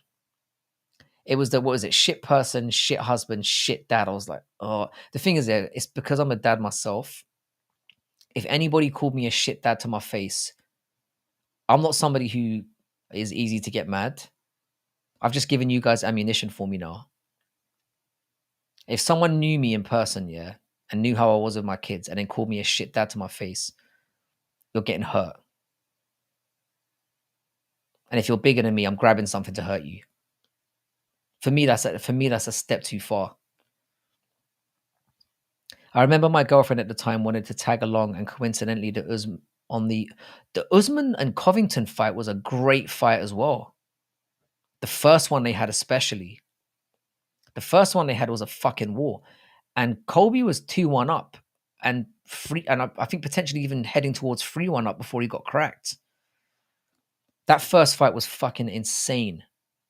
Jesus, man, I'm really glad we brought this up. I'm getting a dopamine rush off thinking of all these like great fights we've had over the years. Dan Henderson was another one, yeah, and Shogun's had amazing fights as well. Those are those go to war guys. You could look at the entire chronology and just get great fights of both those guys. Powertan's debut, Gaethje Chandler, Edgar versus Vera, and that might be one of the best cards ever. I think that would be a harder thing to do, picking the best card of all time. Because fuck me, for all we shit on this sport, there have been some absolute banger cards. This year's been disappointing. But thank you for reminding me of why we love this sport. What I need to do with Mixed Molly Whoppery, yeah, I need to go back and watch his Robert Whittaker fight, or his Robert Whittaker video is probably my favorite one. Alvarez versus Gaethje was good too, except Alvarez. Oh, I'm not being funny here, but like Eddie Alvarez needed to tell his wife to shut the fuck up. That would put me off. It would put me off if I was fighting. I get that's your husband, but that's cringe, man. That is so cringe. It's probably a thing where in public he was like, that's my wife, she loves me. I guarantee you when he got home, he was like, you need to shut the fuck up. Like, you're embarrassing me. I'd be genuinely mortified if someone did that to me. Again, we can. That's the thing about Chandler. We've spoken about Chandler multiple times. He is a moron, but pretty much every fight he's had has been fun. Like even the Olives, they're usually short, but they're usually fun. The Poirier fight was probably the less fun fight he had because it was just dirtbag movements throughout. Like, it was scum. When I went to Topuria versus Emmett, we were sat next to a bunch of Georgian dudes, and it was annoying. What were they doing? ITP raid. ITP raid. God damn, I wasn't prepared for this. How you doing, Jake? You guys have just missed us talking about what our favorite fight was of all time, or more specifically, what fight would you introduce to somebody who's new to MMA or had never seen MMA before? Let's bring those favorite fights in. How's it going, Chris? How you doing, Side, my man? Hey, girl. Hope I'm pronouncing that correctly. How you doing? An ITP raid up in here. Fucking hell. I wasn't prepared for this, you know. I was kind of tapering off, but you guys have turned up at the perfect time. We are actually talking about our favorite fights of all time. Or, more specifically, what fight would you introduce to a new MMA fan? Frankie's still salty. I timed him out from his own channel. Bro, like, I don't even know what happened that night. I don't even know what happened that night. That was yesterday, yeah? I just got booted out for no reason. Like, my Wi-Fi just went off. Hope everyone's well, though. It's really good to have everyone here. If you're new to the channel, please do subscribe. I can't really give you a good reason right now, but I'd really appreciate it. Glover versus Yuri was a great one. Great to have you back in his side, my guy.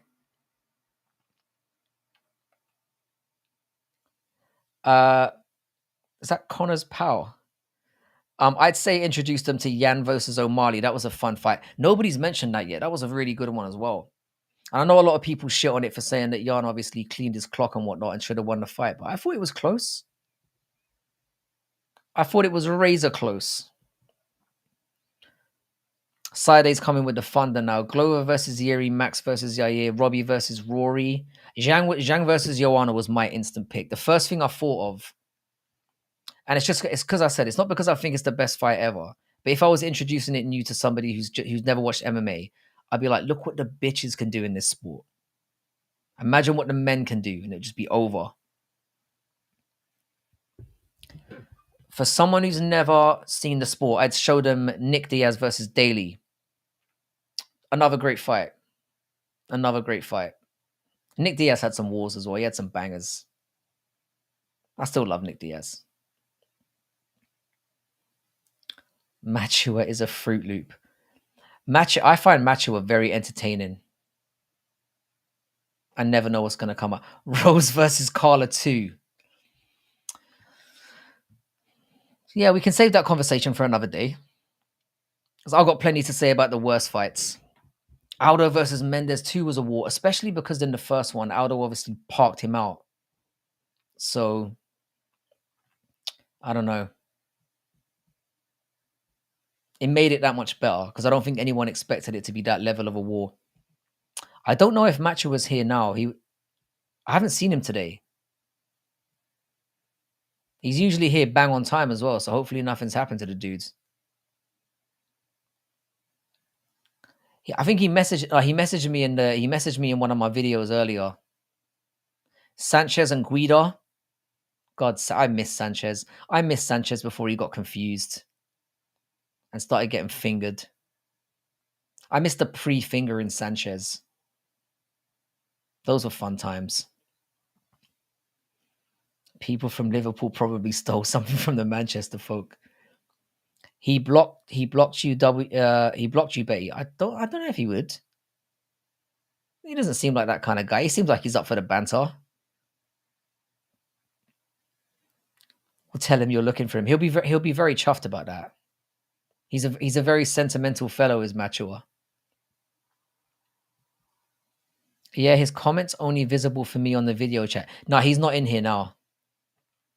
He's not in here now. He said he did send me a message earlier. Well, he commented on one of my videos earlier about what's his face, that Japanese twiglet that's coming into the UFC.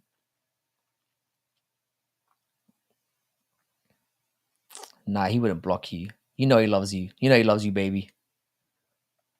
Not my favorite, but I watch Wonderboy versus Holland a lot. I can't watch that fight again just because, like, seeing Holland throw his career away by being completely fucking retarded. Yeah, Asakura. I put a video about Asakura earlier, and he commentated on it. If Blades had a chin, he'd be unbeatable. See, I thought that having the beard would, the fact that he can get knocked out of a beard that thick is troubling.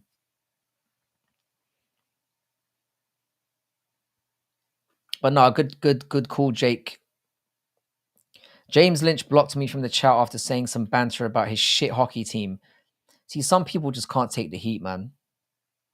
If you're on YouTube, yeah, and you're sensitive, you're finished. You've got to be able to take some abuse to be on this platform. Marab versus Marias was fun. Marab versus Marias was great because Marias was fucking him up. That could have been the end of that little goblin forever. But then he fought back with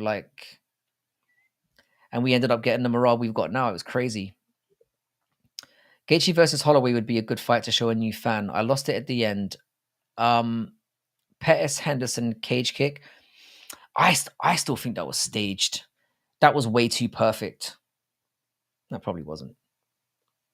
I can't remember it being a particularly good fight, but in terms of like displaying some flashy shit, that would be a really good highlight to show.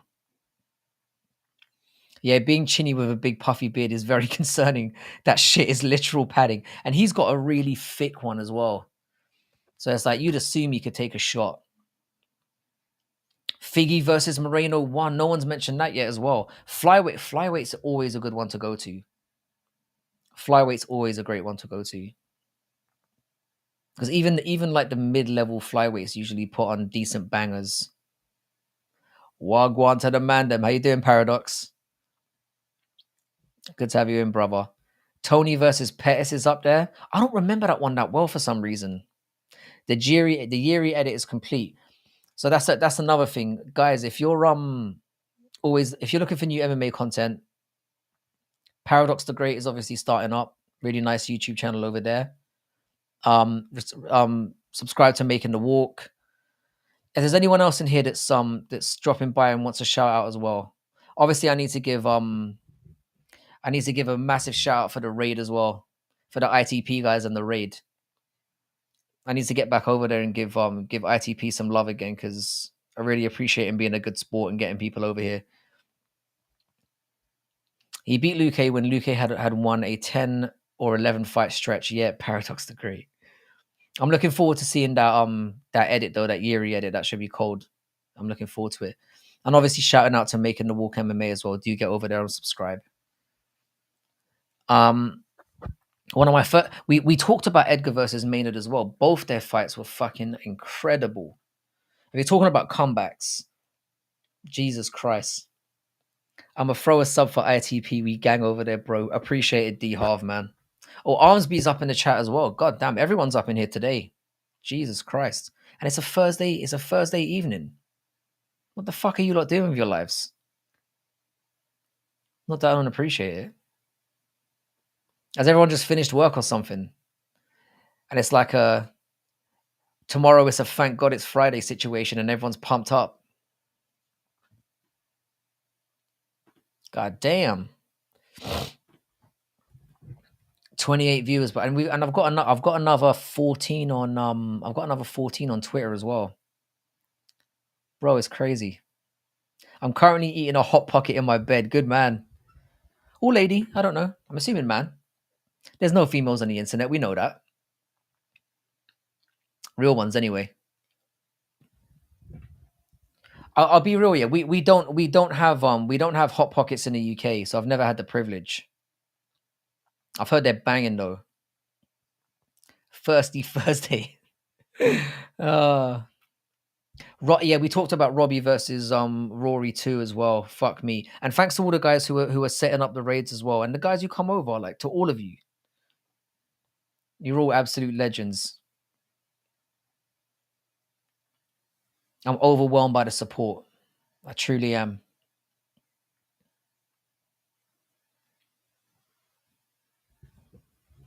But yeah, the next time I'm over stateside, I need to get myself a hot pocket for sure.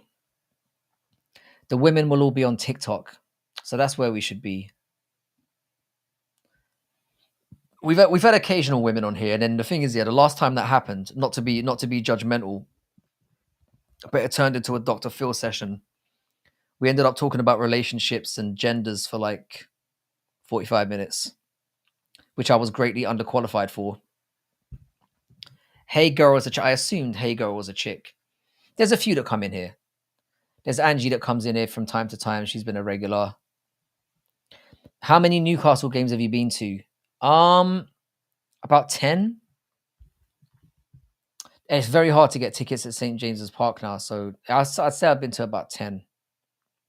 I don't go to as much live football as I should because secretly, even though I'm a big football fan, I think it's cack and boring. And 95% of matches are boring bullshit. So I'm going to be getting on the... Yeah, this is what Jay-Z, this is one we're talking about as well. We're actually setting up something for this soon. So if you guys... One thing you guys really need to tune into is the Frankie and Jack's channel. We're going to be doing this through here as well. But we're going to be talking about the worst robberies in MMA, and we're going to be kind of grading them on how bad they are or how overrated they are.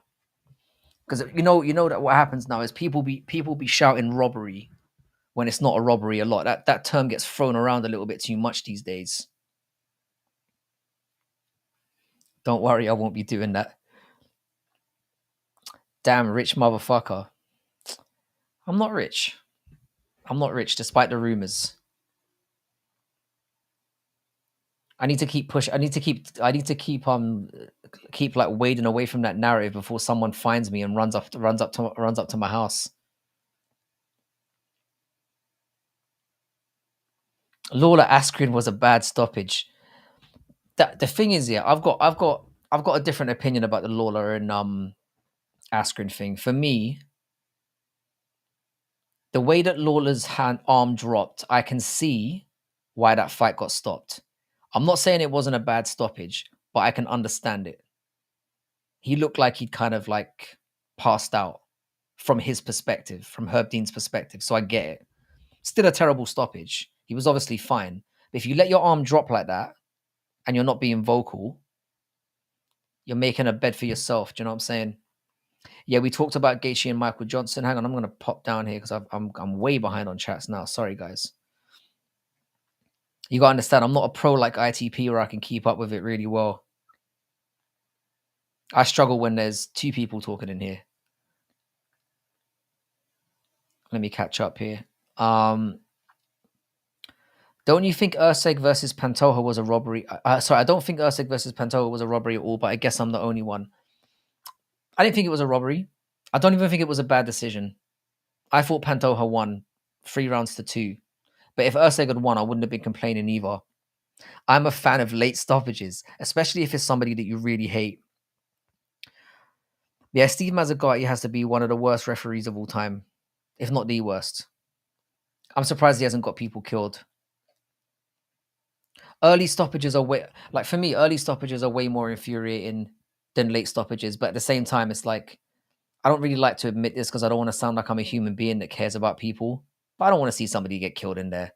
Like when Jalen Turner was pounding on Bobby Green's corpse, I thought he was dead. I'll be honest. I thought he was dead and he was just flogging a dead horse at that point. Yeah, Mazzagatti is the worst. People are ragging on Herb Dean quite a lot, but he doesn't make that many mistakes. But the mistakes he's... Oh, Mario Kawasaki is fucking terrible as well. God damn.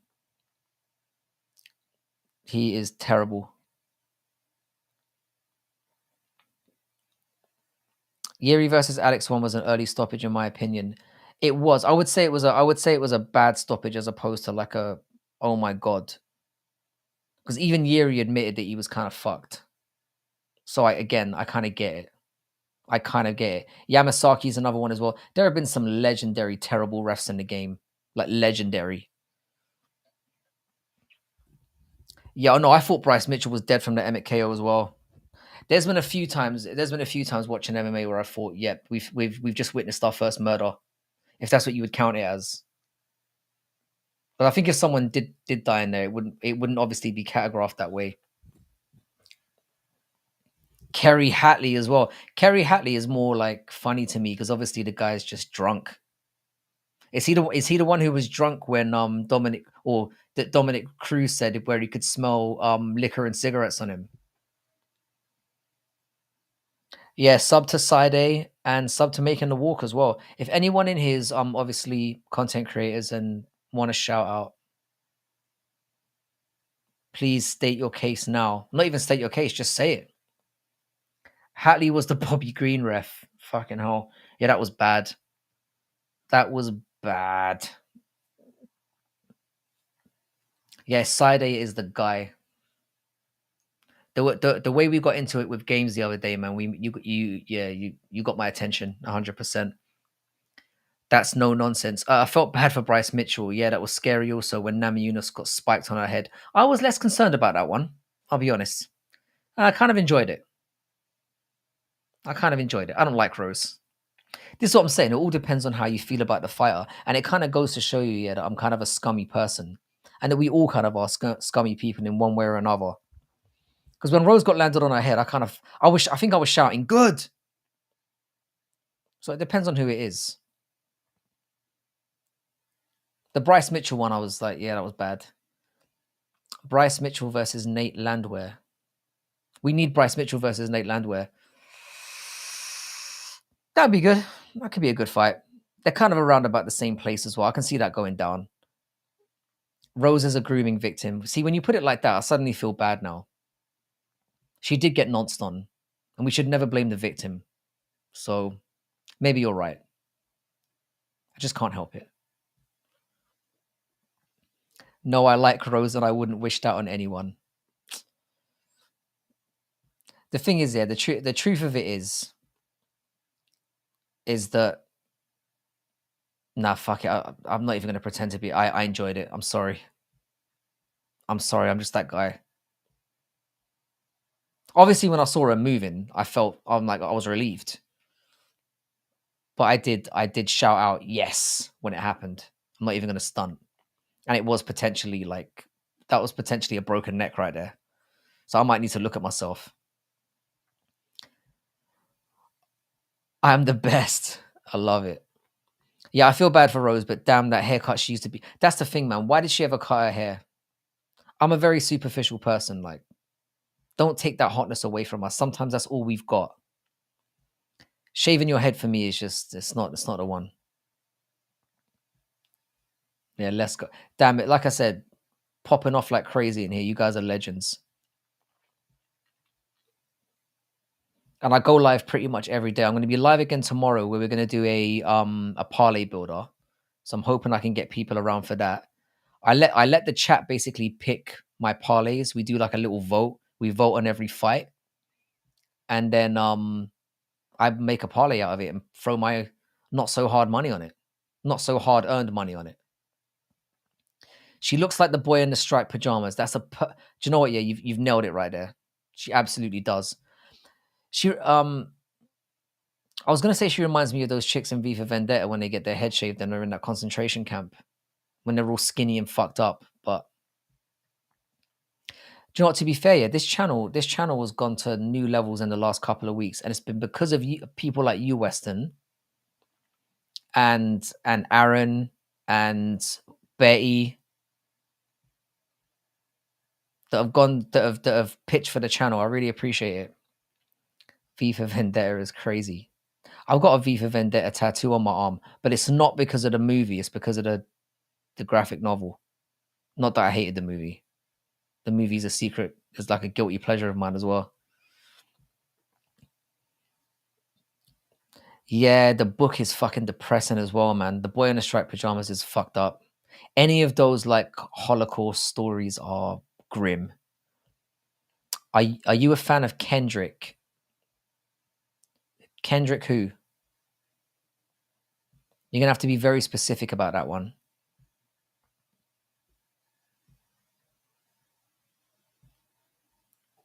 Much love, Weston. Yeah, which Kendrick are you referring to? Kendrick Lamar. Um, he's all right. He's all right. I'll be honest, yeah. I'm not very the Brian Kendrick. All right. You got me. I'm not that I'm not that knowledgeable when it comes to music. I mean, look at me. Do you expect that I would be? The Brian Kendrick. Bro, we watched The Boy in the Striped Pajamas in year 6. Who the fuck made you watch that in year 6? What fucked up person did that to you? Oh, you went to a live concert, yeah? I've probably been to 2 in my life. I'm a disgrace. Maybe 3. Did you fuck with Pop Smoke? Don't know what that means. I think he's all right. I do think Kendrick Lamar's all right. I'm definitely more into the hip hop side of things than I am anything else. Like I grew up on that shit. Kenny the Goat. Yeah, I'm still reeling from that Lucas Tracy and Kenny Okoji fight or that battle. I'm a fan of Kendrick because he cooked Drake and I hate the bitch. Kiss is the only worst musician on the planet. Fair play, bro. Yeah, Kendrick did absolutely destroy. The problem with Kendrick is like he's a really good lyricist, like a very good lyricist, but it's just I don't think he makes amazing standout music. That's my issue. I'm a big fan of his, and there are tunes of his that obviously pop, but like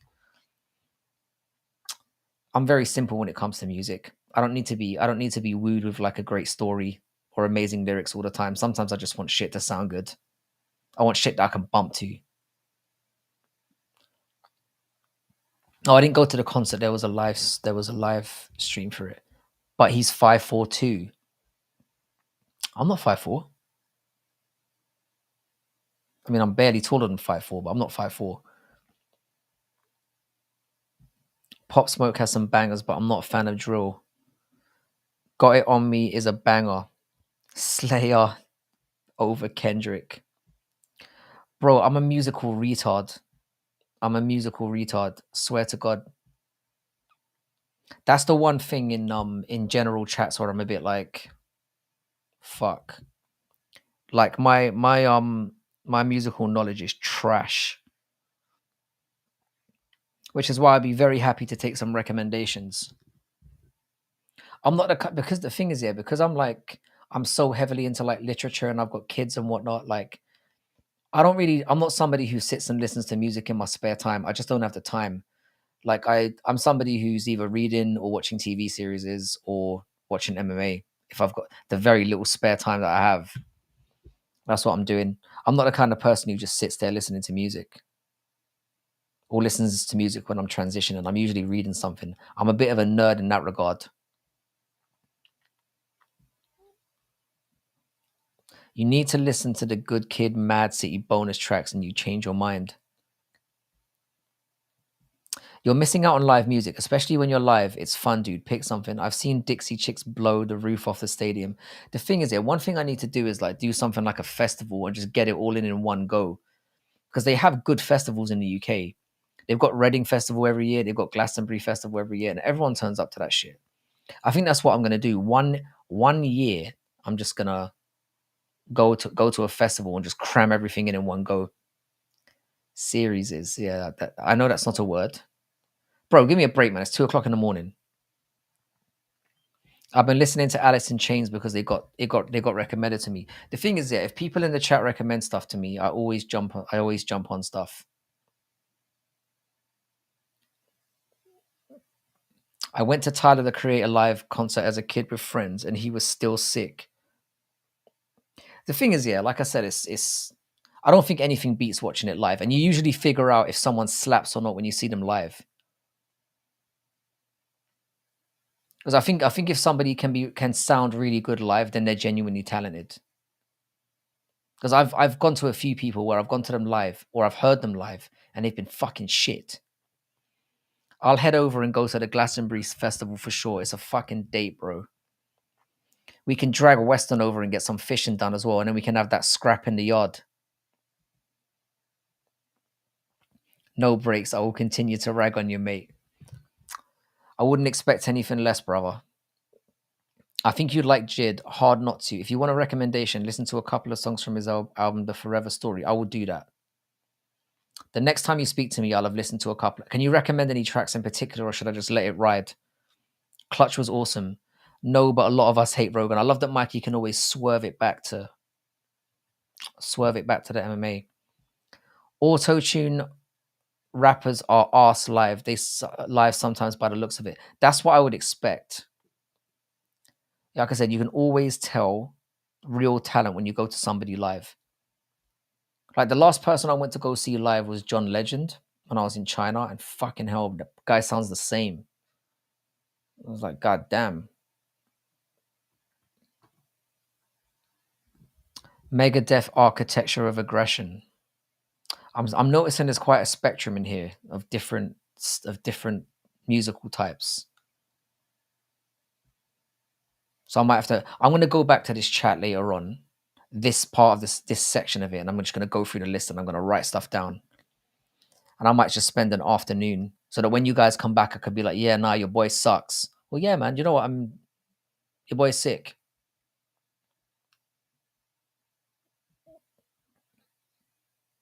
Try out Welcome to the Party and Dior of Pop Smoke first. If you like it, try out all the Meet the Woo 1 and 2 and Shoot for the Stars, Aim for the Moon albums. Because there's so many recommendations in here, I'm literally gonna have to go back to. I've got it time stamped now in my mind at 2 hours and 7 minutes when this conversation started, and I'm gonna go back and jump on it because I need to expand my musical knowledge. I'm literally fucking embarrassed at how bad it is. But I don't know if you like drill rap, but he's influenced a lot of the UK with his music. I think UK rap generally sucks balls. If I'm being real, I'm not one of those guys who's like, "Yeah, I'm from the UK, bro. Everything we did, nah, man, it ain't that." Like UK rap, like UK, there have been some decent UK rappers, but the majority of them suck balls, man. They really do. JID Working Out is one of my favorites. See, Anton, you're definitely Anton. You have a very good musical knowledge. I'm looking forward to. I mean, you know what my musical style is. I'm not completely ignorant, but it's definitely my weakest knowledge base. Working out is amazing. Have you seen those British man reacts to those videos? Get ridiculous views. Could that be a future career for me? Might be something I want to consider. I fucking hate reaction content, but maybe it could be good. 151 Rum is insane too. Crazy flows. Alice in Chains is still good live. William Duval was great on stage. MC Mental was the best. I have so many recommendations that I won't even get started in here. Bruv, I'm overwhelmed. I'm like, God damn, there's a lot to get through here. But I will go back to it. Because it's only like a free, like a 3 to 10 minute window of people talking about music. So I'll be able to go back and farm a couple of recommendations.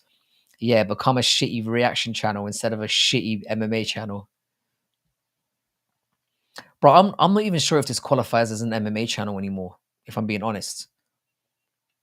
Especially since I've been going live. I've been talking about all kinds of shit that I've got no business talking about. Well, fuck it. Little Sims is from the UK. She is dope. Watch some of her live performances. Check out Rolling Stone Live. I will, bro. Little Sims will go on the list. I just gotta hope that none of you guys are trolling me, and when you come back, I'm like, why did you recommend that shit for? It's terrible. You'll get more views, to be fair.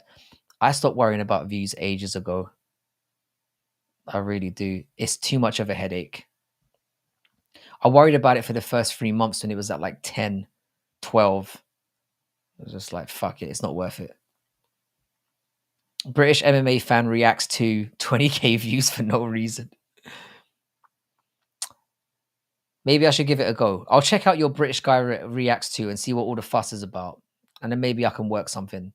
At the end of the day, I'm a slut, so I might be willing to sink that low. I've never heard. I'll be honest with you, yeah. I didn't even know that Sexy Red made music. I literally may have found that out like 2 weeks ago. I've seen this ugly tart around, and I was thinking, because I think I saw her on oh, what's that guy with the mustache who's really funny who does those interviews? Why can't I think of his name? You know, the Caleb Sunday roasts or whatever it is, or the Sunday roasts. I saw him on that. Oh, sorry, I saw Sexy Red on that, and I was like, why the fuck is she on that? I had no idea who she was. It was only last week that I found out she does music, and I'm never going to listen to her. I hope I never have because I can tell it's going to be awful. Still a legit MMA channel, 100%. We're all here because we're fans of MMA. Nothing wrong with the conversation evolving, devolving. I like that you threw devolving in there because I guarantee you there's more devolving going in here than evolving. But I do like that about this community in general, that you guys are willing to talk about any bullshit. And I can just be like a conduit for you to vent your bullshit. I like that it's a very like symbiotic relationship we've got going on here. Yeah, Sexy Red is gross.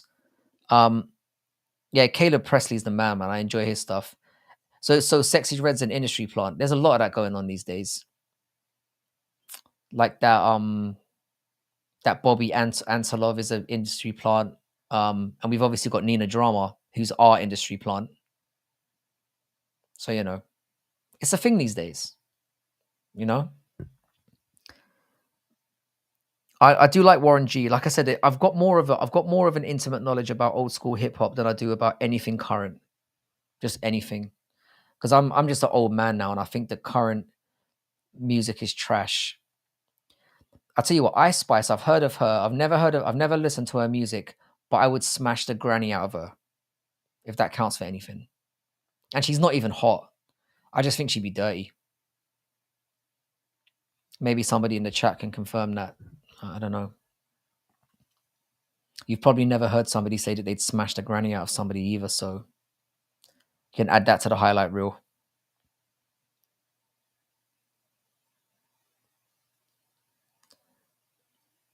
Absolute, yeah, it's all shit. Her music isn't as bad as people would assume. I mean, I can assume quite a lot, so I don't know. I'm assuming it's gutter trash music. I even feel ashamed that I would smash her. I like my women like Susan Boyle. She fixed up a little bit, to be fair. And a hole's a hole. We've all had dark times where we've picked up that rotten fruit off the ground and took a bite. Do you know what I'm saying? We've all been there. So let's not pretend we're not above it, or that we are above it.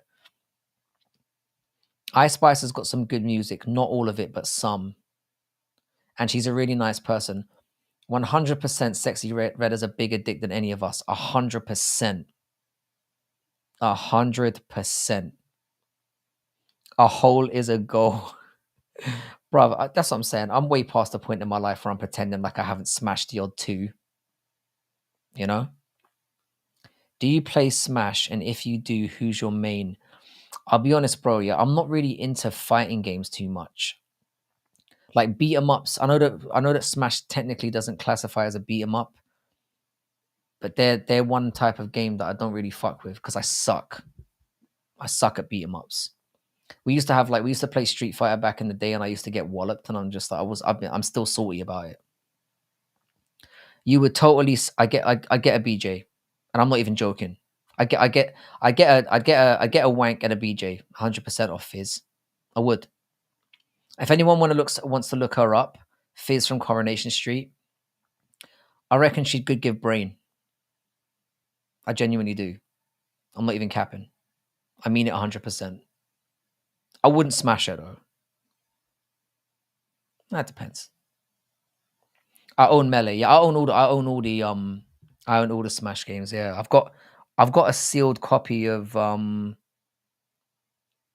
Smash Brothers on N64. That's as far as I go with fighting games. I'm good. I am good with Chun-Li on Street Fighter 6. I've got all the games. I just don't play them. Like I'm not heavy on beat 'em ups. I'm genuinely retarded at playing them. I would love me a Kylie. You mean Kylie Minogue? Kylie Minogue would still get it, bruv. Kylie Minogue would still absolutely get the rod. I feel no shame in that. Bruv, I'm 40. She's what, 50 something? That's still, yeah, I'd go for that. I'd have a crack, mate. Let's move the convo away from who would I pipe. Fair enough. We've talked about that enough. I'm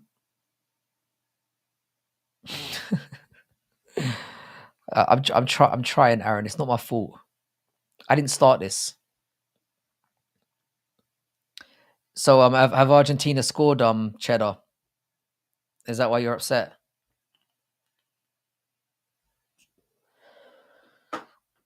I guarantee you Canada. How you doing, Lord Dog? How you doing, bruv?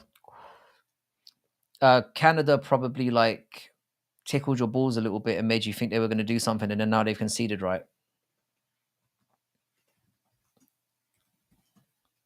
Let's see. Oh, it's still 0-0. Do you know what? Yeah, you might get a smash and grab on that one. You might get a smash and grab. Whitaker about to derail Ikram's hype train.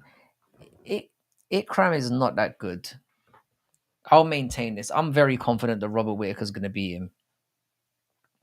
I'm very confident. Ikram has beat nobody good. And if you want to convince yourself of who you should bet for, just watch the entire fight for how long it lasted with Phil Hawes. He was getting touched. He was getting touched up. I think he's gonna lose. The way that I predict that fight, I think Ikram's gonna have a really good first round, and that's gonna be it. And then he's gonna get duppied up. That's what I reckon is gonna happen.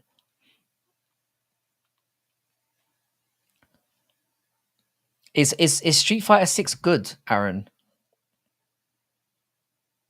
Because I've heard it is. I've heard it's one of the best Street Fighter games in recent memory. I feel like a lot of MMA fans have been riding crazy hype chains lately. BSD is a huge example. BSD was another one. When the odds came out and Poirier was plus 200, I made bank that day. I couldn't believe the odds on that one. The thing I like about Street Fighter is it's quite technical. It's one of those ones where if you're a bit of a casual gamer, you can be decent at the game, but if you're somebody who's deep into it as well, like it's one of those games that it's easy to play but difficult to master, and I can appreciate that. Crazy how you have a chat now compared to 3 weeks ago. I know bro. I still can't get over it. I still cannot get over it. The fact that there's humans in here. I'm wondering if this is all like a what do you call it, a fever dream, and none of this is happening. Because genuinely, like, I was on the verge of giving up, mate. Bobby Knuckles better throw that Reaper combo as many times as possible. I just think he's a better fighter, bro. I'm not worried. I'm not worried about Bobby Knuckles. Maybe because I don't care about him that much, but I mean, I've got no skin in the game either way. I've got like a little bet on, but like, I'm not gonna cry myself to sleep if I lose $25. Love me some Mortal Kombat versus DC Universe games on Xbox 360. I heard Mortal Kombat 1 was all right, and I heard the new one's good as well. Or the slightly is Mortal Kombat 1 the latest one? We're here now, boss. I appreciate that, Law Dog. You the man, bro. All of you are fucking legends for turning up here. And like I said, it's free reign in here. We can talk about whatever the fuck you want. But we're gonna keep the smashing to a minimum. The who we're gonna smash. We've had that conversation too many times. ITP sent some of us. You'll make it, dude. No, that's really great, man. I appreciate ITP's and the crazy thing is, I said this a couple of days ago. Do you know what, Aaron? You're not going to believe this yet. I bought a copy of Marvel versus Capcom, the first one, on Dreamcast today. It was one of the games that I was missing on my list or in my collection. I bought Marvel versus Capcom 1 on Dreamcast.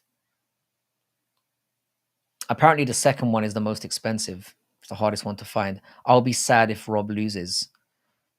We've seen it before, though. Like when the Drickus fight happened, we've kind of seen him get slumped by Izzy. It wouldn't be a surprise, though.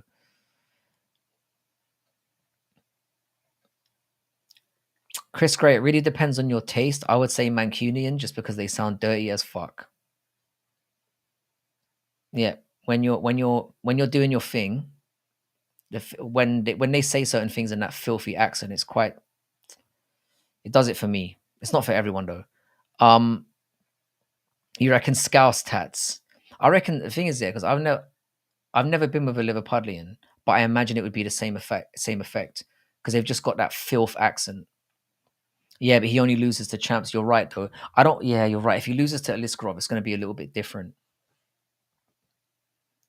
I thought Whitaker wasn't going to amount to anything. When he was in welterweight, he was getting fucking slapped. I think he lost like 3 in a row. Oi, lad. I hate Meatball Molly. That's another. No, do you know what? I'm going to stop with the piping talk. I'm making a promise to you, Tats, that I'm going to stop with that just for today. Have you played any of the Sonic games? Yeah, I've been I was playing the original Sonic game like last week. As I told you, man, I bought one of those Retroid Pocket things, you know, those handhelds where you can put emulated games on. Fuck, bro. I've been playing everything. Old Marios, old Sonics. I played the original Contra Force on NES. I've been going in. Well in, lad. She's gross. She's a gross person. Genuinely. I watched a Tawny Marvel versus Capcom. Dude was lurking everyone with the Joker. I think I remember seeing Joker play, and he's very kind of slow moving, but he's got some moves that are very difficult to deal with from what I remember. Sonic Adventure 1 and 2 are goated. Yeah, I've got those on Dreamcast. They're great. They're great. I'm not really a big fan of the original Sonic games on Mega Drive because it just goes too fast for me, man. It's like every time I'd lose rings, I just want to smash the controller. And it would happen every 10 seconds. So I'm like, Ninja Gaiden 2 is the best game ever. I don't care what anyone says. I like Sonic 06. I'm not sure I played Double Dragon's a banger as well. I played that recently. How many crayons do you reckon you could fit in Devin Haney's nostrils? You know, we haven't talked about this yet. What do you guys think about the Devin Haney loss being overturned? I mean, the loss against Ryan Garcia and him getting banned for a year. Sometimes if I need a laugh, I just put post-game interviews. Liverpool fans, I tell you what, yeah, they're funny the way they talk. Their voices are hilarious. Yeah, Haney's a puss. I'm proper pissed that got overturned. It's officially been overturned, yeah, man. And he's been banned for a year. It was overturned. It's gonna. The thing is, they're only gonna. And the thing is, they might even put it down as a win for Haney. At the moment, they're debating whether or not it should be a no contest or a disqualification. Yeah, because there was a post the other day about that's the thing. I think it was a tainted substance as well, and I think that's what makes it fucked up. Because apparently, yeah, it was very, very, very minuscule, and he passed every other test before that. I know it doesn't matter because there's ways of getting around the system, but I think banning him for a year and overturning it's kind of fucked up, a bit fucked up. And again, it's mostly because fuck Devin Haney because like that robbery against he got against Loma still pisses me off to this day. It still pisses me off. 0.000006 grams. It wouldn't surprise me if that was the actual measure. They should give Loma his dub if they're gonna mess with records. Bro, this is what I'm saying. If you're gonna go down the road, yeah, of overturning things for the tiniest little picogram, yeah, you've got to start overturning robberies, bruv. Why didn't he fight that Mickey dude? It's a good question, man. Banning Garcia for a year will fuck him up, bruv. The thing is, yeah, you can see by how he's been behaving, he's already fucked up. The whole issue thing, the whole thing that's going on with his mum, he knew that the ban was coming. He's fully gonna fall off the wagon now, and it's a shame because like that Haney win could have voted him into something. But if he did cheat, he cheated. But I don't think he did. I don't think he did. I just think he's dumb and he took something he ingested something he shouldn't have ingested. And if he's gonna get punished for that, that's fucked up. And that's the thing. That's Haney can talk about how it's been overturned. I haven't lost now. He's gonna get abused for this for the rest of his career, whether he likes it or not. People are always gonna be like, "Nah, but you lost, though, bro," and they're gonna be sending him gifs of him getting dropped over and over again. He can have the record changed all he wants. I know he thinks it means something. It doesn't mean something. You lost. You got fucked up, and you got lost in humiliating fashion against the lunatic cokehead. Yeah, Ryan for sure is going to get a face tattoo. We're going to see more and more bizarre stuff from him.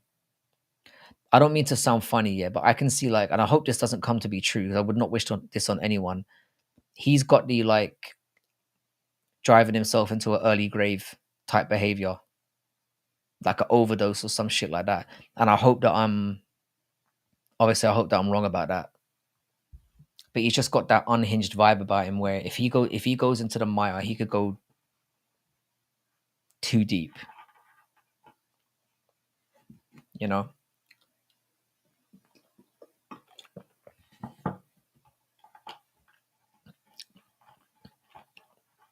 Ryan Garcia's sex tape coming out, definitely. He fake married a porn star. That could be another the thing is, I don't think he cares about stuff like that. He's definitely going to release a sex tape at some point. By the way, Victor in Japan, it's great to see you back here, brother. You're a regular on the channel, and I'm glad we're on when you're up. It's always good to have you here. Less than that, it's 6 billionth of a gram. This is what I'm saying, bro. It's like stupid. What are we doing now?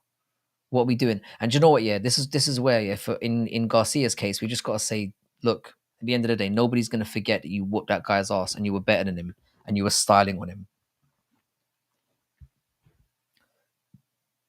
It's definitely fucked up.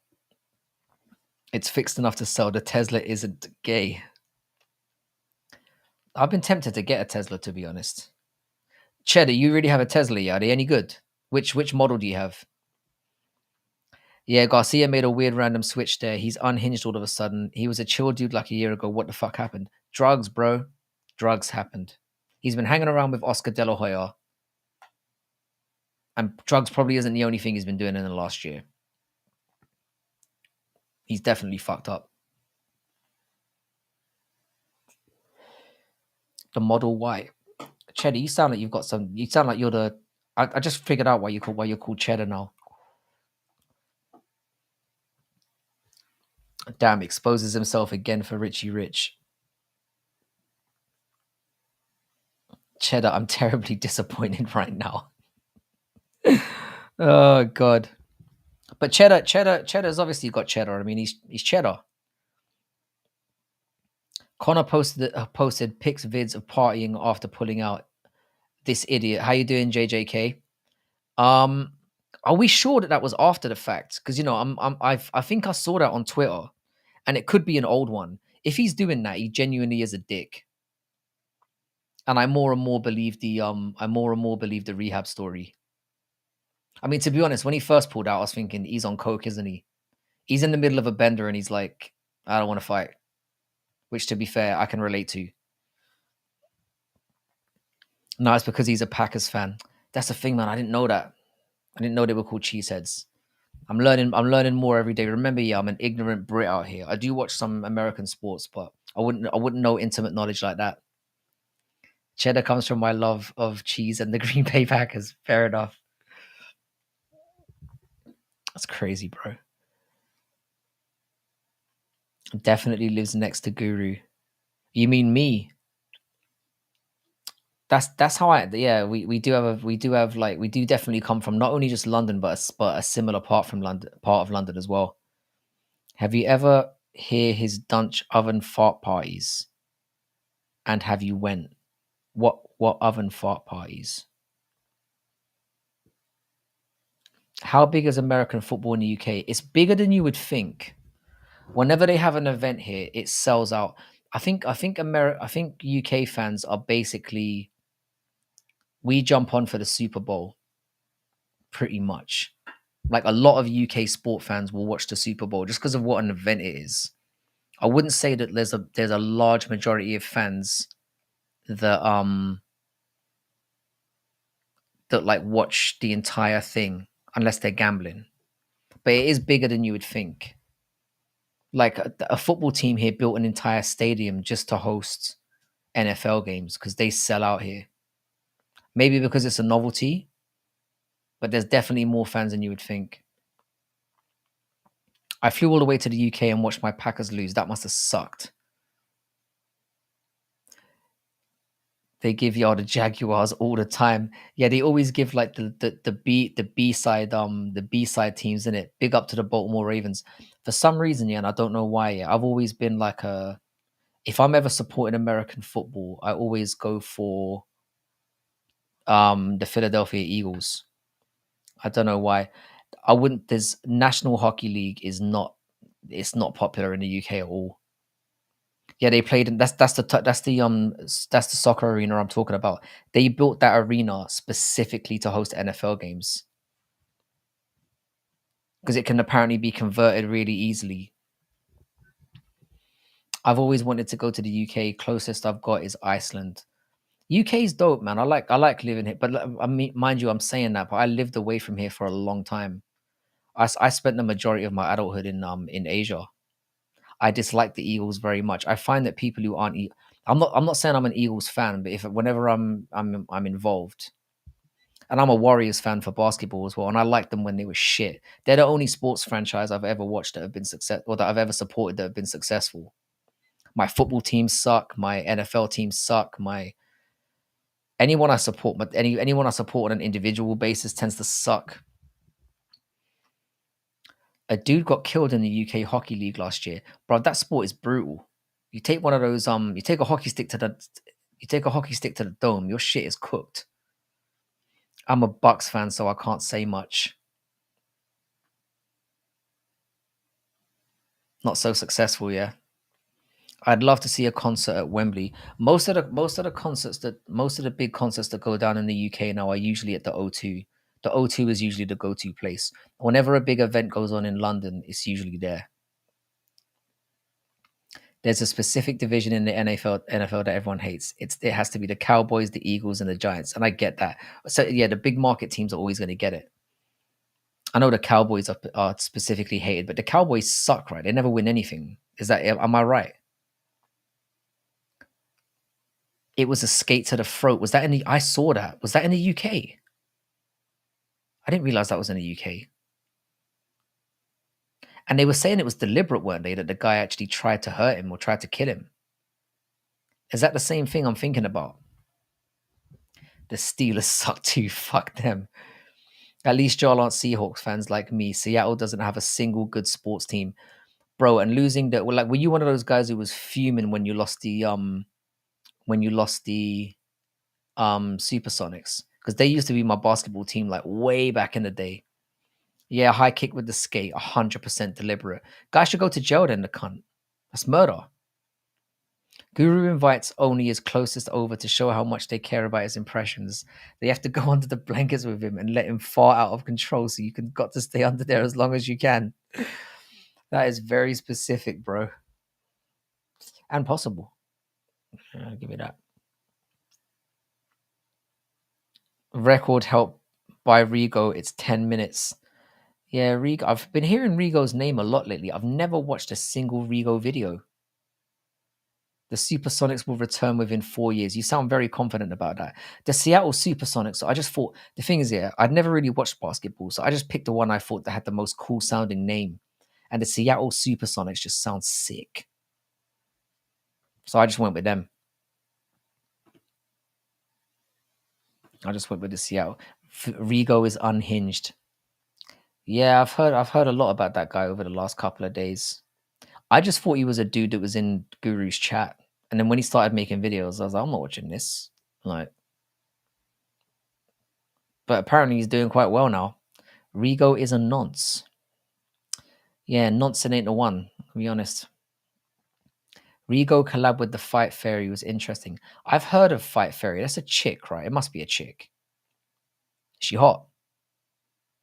Because I've heard people talking about, actually, now that I think about it, I heard people talking about Rigo trying to Rizza or something and failing spectacularly. I mean, I wasn't there. So some of you might have to confirm that.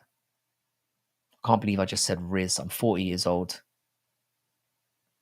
I'm never saying that again. Guru dying inside after seeing the Fight Fairy collab video. Crystal woman type look. I need to know this Rigo story. I keep hearing this in different chats. Yeah, from what I'm hearing, he was like one of the he was like one of Guru's little followers. And this is just what I'm hearing. And then apparently there was some doxing situation that went on. I don't know the full fucking story. I don't really give a fuck. She looks androgynous, but yeah, she's attractive. A 3. So I've got, oh, she's cute, but damn, that haircut takes her down from a 6 to a 4. You're 40, you look like 25, bro. Yeah, I'm 40 this year, man. That's why I know so much about retro games and other nerdy shit. Yeah, I'm 40 in October. I need to be very careful though. Maybe I'm lying though, yeah. Because I'm very wary about giving out my personal information here. Like I'm Frankie, but is that my real name? I say I'm in the UK, but am I really? All this doxing shit is terrifying. I got a little kid. Damn, you're only 20. Bro, you know a lot of shit for a 20-year-old. That's what I'm saying. You and Aaron, bro, you blow my mind. Like I know Aaron said he's I know Aaron is he's got a lot of older siblings, so I'd love to know what your story is. You don't look 40. What's your story? I can't explain it, bro. Basically, I stay away from the sunshine and I nap a lot. So I don't know what the secret is.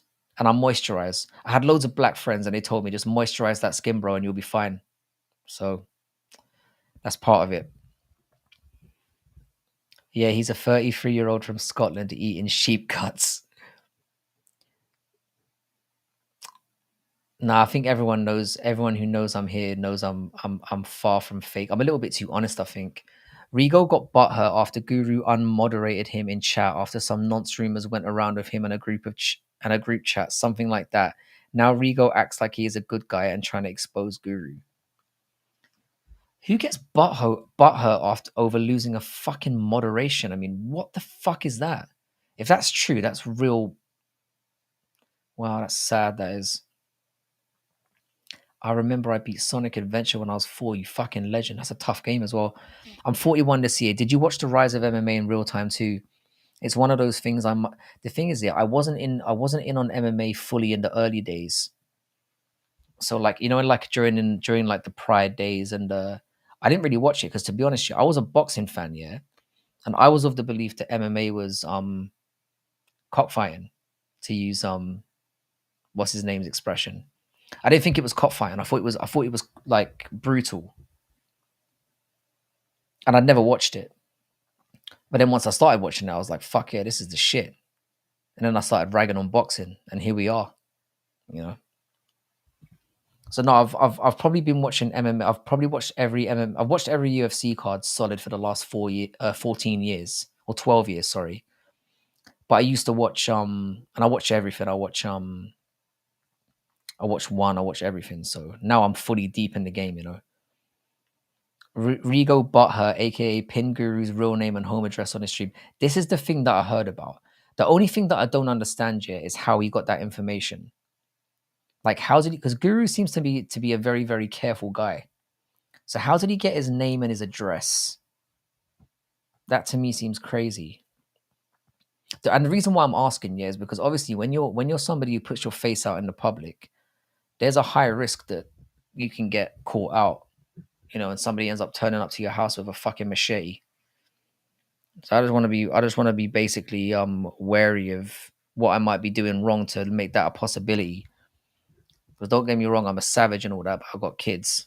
So if you come around my house, be prepared. I was raised on. Hang on a second. Did you see? Sorry, did you see Hunter and Dana? Sorry, bro. Did you see Hunter and Dana manipulate Aljo into making a quick turnaround? I did. It was fucked up, and it doesn't surprise me.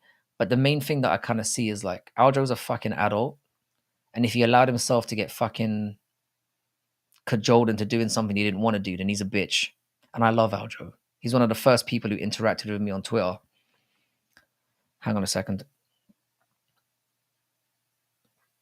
I was raised on boxing too, but in 1997, a friend brought me to a VHS tape and said death matches, and that was it. That would do it for me as well, brother.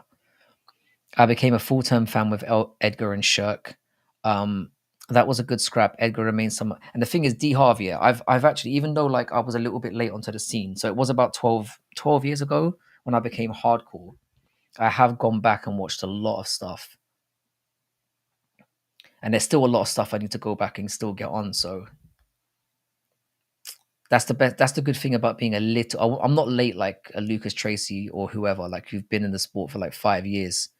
But um, yeah, man, there's definitely a lot that I still need to go back and watch. Hang on. The story is basically Rigo decided to make rant videos about Guru, saying how he encourages racism in his chat and is overall a bad person. He leaked his real name somehow. I told you, bro. The world record holder for the Guru Dunch oven. Guru's channel was registered with his real details. It was easy for whoever it was to find. I suppose that's it. The thing is, yeah, because I obviously use a VPN, but I don't think that would help if somebody decided to dig up like my YouTube stuff. I mean, I'm not really majorly concerned about it, but it's a fucking low thing to do. I guess he kept saying it's public knowledge. It's fucking not. The thing is, yeah, especially with the size that Guru is as well, like he's probably got a lot of people that genuinely hate him. Like when you get that big, you're gonna get that. Like I'm fortunate that my channel's really small and nobody gives a shit because like I probably get intense dislike as opposed to like genuine hatred. Whereas there are people I've seen it, and the bigger his fan base grows, the bigger the hate's gonna get. So giving a guy's parents' address out because he was living with his parents, I remember. I'm not sure if he still is, but imagine that bringing that kind of shit to your parents' doorstep and somebody's doing that to you. That's fucked up, man. Doxing is for scumbags. I've always said that. Um, Yeah, but I know Shedderhead, that's fucked up. The problem is that you shouldn't be sharing anyone's address after making a video about how horrible they are, because it seems like one hand is directly leading into the other. It's not like he was like friends with him and then he released his address and was like, "Oh well, what I didn't know." Talking shit about the guy and then releasing his address. I mean, it's fucked up in any situation. You shouldn't be giving his fucking address out. Yeah, trying to get people to actually go to his home. And the thing is, the world is crazy. We touched upon this a little bit yesterday. Some fucker will turn up at your house especially with somebody with as much notoriety as the Guru has. It's probably what maybe forced him to move out sooner. To be fair, make sure you got your crossbow just in case. It was his old house, so I guess it's his parents' house right now. I think, yeah, that's what I'd assume.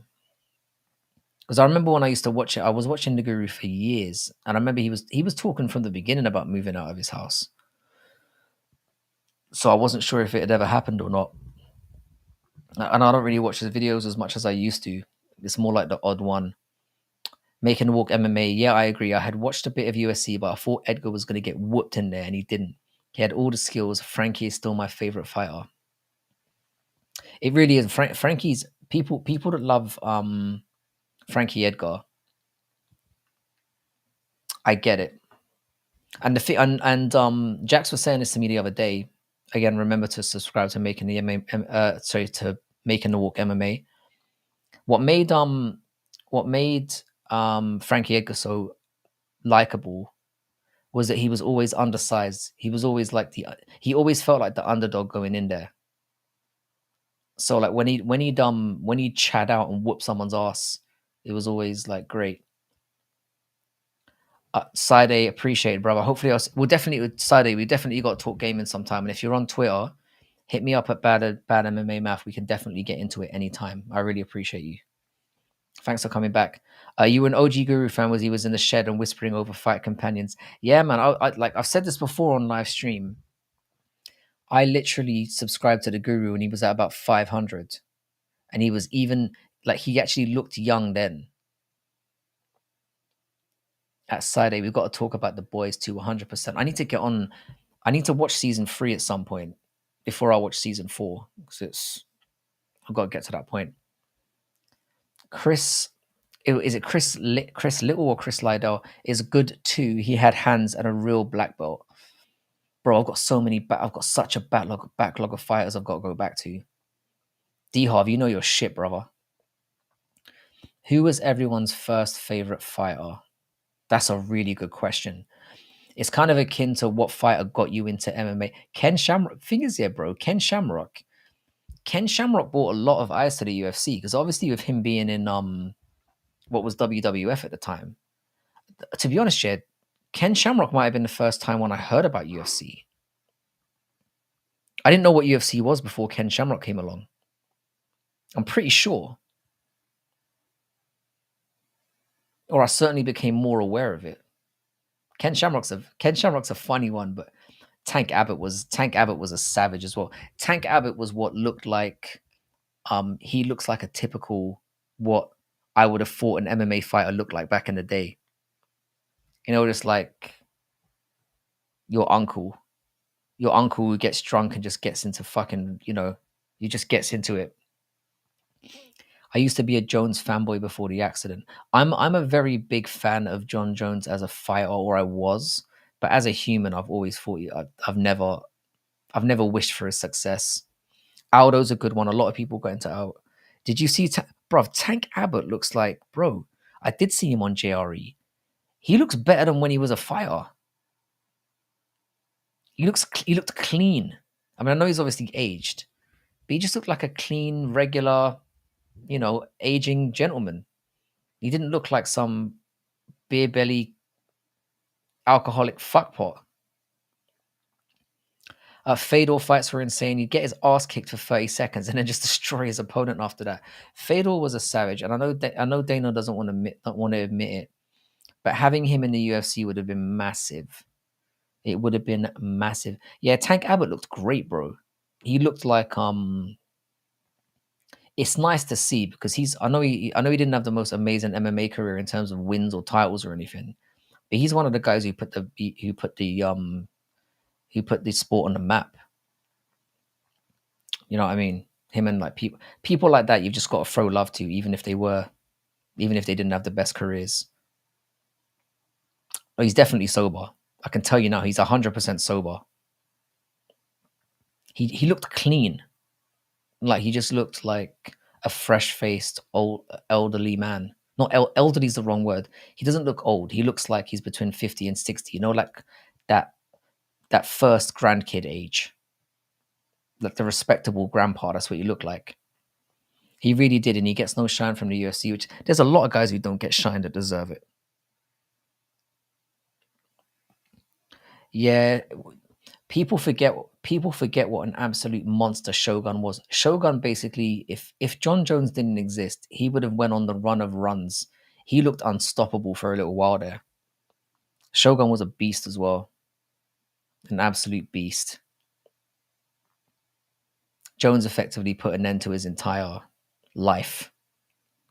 Will definitely set him off from being seen as one of the greats, because I think he would have been. But I guess a lot of people have that story where someone comes along that just fucks them up. I don't know why Dana has increased glazing Jones. He's even trying to portray that Francis ducked him. I mean, there's a few theories out there. I think it's because, I think what it is, I think it comes down to the UFC wanting to have their Michael Jordan, their Floyd Mayweather, or whatever comparison you want to make. And if his record gets diminished, the UFC doesn't have that pedestal invincible guy that they can put up there. Because Dana wants MMA to be seen as the hardest combat sport out there. And he can say John Jones never lost, and because it's a mixed martial art thing. So this is why Dana's go-to little phrases like, "Oh, if you put John Jones in a room with anyone, he's the one who walks out." Because it's his way of saying MMA is the top and most dangerous combat sport of all of them. So as long as John Jones has this record of he's never been beaten apart from one disqualification, he can maintain that argument. But as soon as it all falls down and it's like actually he was juicing, actually his level of competition wasn't that good, it diminishes having that figurehead of the sport who you can say is, yeah, he kills everyone. He kills every boxer. He kills every, you know what I'm saying? So I'm kind of hoping Canada wins so that Cheddar gets his cheddar. I've got no skin in the game outside of that. Are you guys all watching the so do you guys watch the Copa America? Is it popular over there? Has it got to that stage? Man, soccer kicks were the one. Soccer kicks were the one. I can understand why they were banned, but I still miss them. Because I'm not a fighter, I don't care. I don't mind seeing people get munted. Yeah, they should put Islam on the pedestal. I'd rather get KO'd earlier in my career than get whooped against Reyes in my prime. Bro, that's the thing. That's the thing. It is what it is. And Makachev could end up being that guy, which is why Dana shitting on him now makes absolutely no sense. It makes no sense whatsoever. And it does feel like, I hate using that word, but it does feel like glazing. Because Jones is not pound for pound number one right now. There are at least 3 or 4 people who are ahead of him. Shogun versus Little Nog was a banger in it. It was a banger. The Euros is way better than the Copa America. I was just wondering if because I know for Europeans, obviously the Euros is much bigger than us.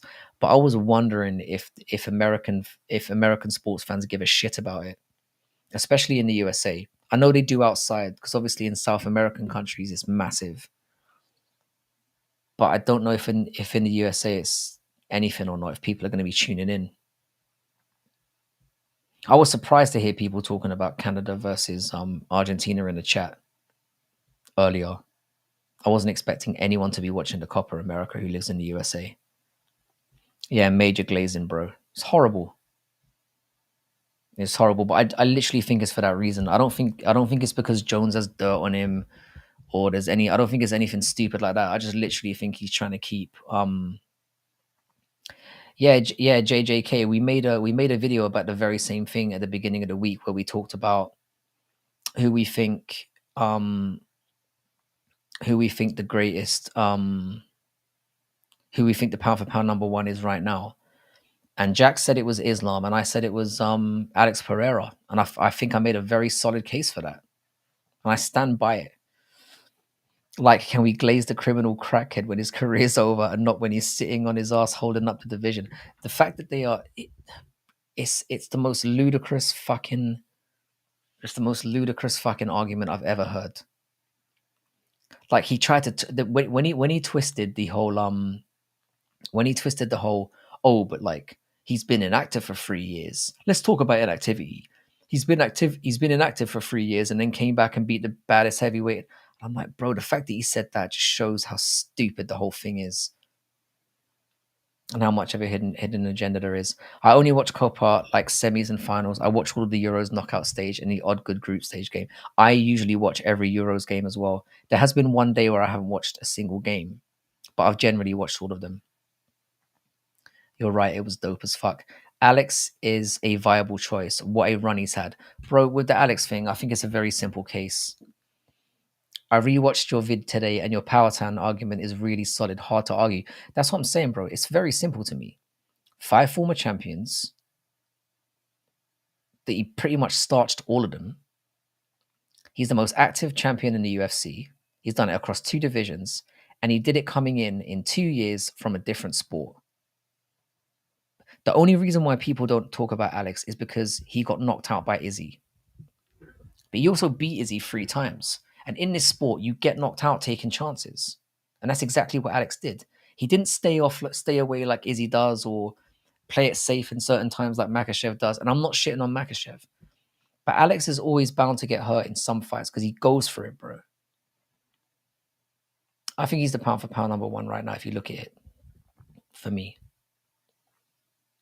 I think there's no clear pound for pound number 1, but damn, Alex has a case after sitting back and thinking about it. Bro, watch my video on it. I think we made a good case. And to be fair, for me, it's either if people have Islam Makhachev as their number 1, I'll be like, cool. I'll be like, cool. I don't necessarily agree with it, but I'm not going to be like, you're mental.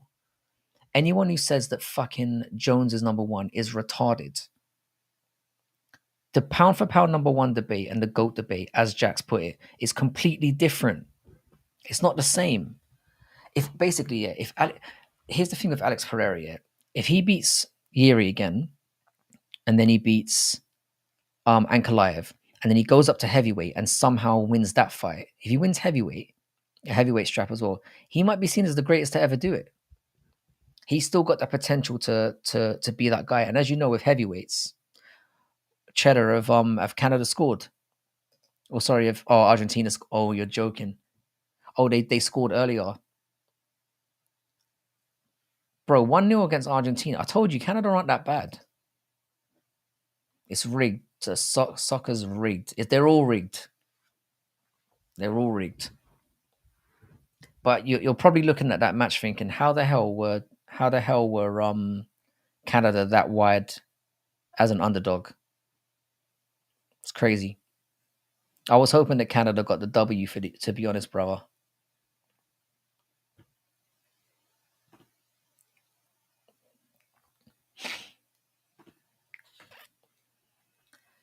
Yeah, man. So yeah, I think Alex Pereira is the pound for pound number 1 right now. We got a solid ass team right now, but man, we shit the bed in the World Cup. Canada have got a lot of players that play in the top European leagues now. They've got guys. They've probably got a better team than the American team right now. As controversial as well, not even controversial, as angry as that's probably going to make American fans don't give a shit about football. What am I saying? I don't care.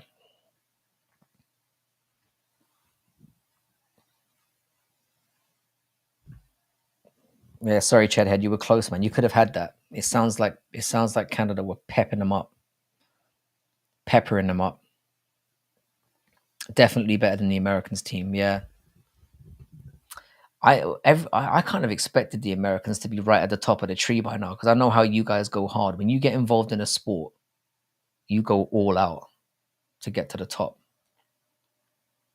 You know what I'm saying? Anyway, bros, I'm kicking up on 3 hours here. If there's any last minute things you want to chat about, I might stay for another couple of minutes, but I'm probably gonna have to wind it down now. I've got to take my kid to it's 3:00 in the morning here. I'm pretty sure the sun's gonna come up. If you haven't subscribed already and you're here, please do.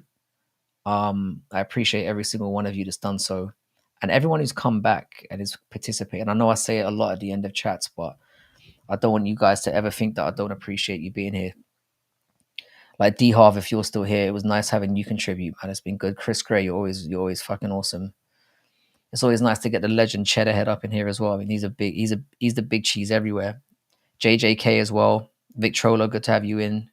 Um, who else have I missed? John Jones sucks. Peace out. Paradox as well, the man. Appreciate you, bro.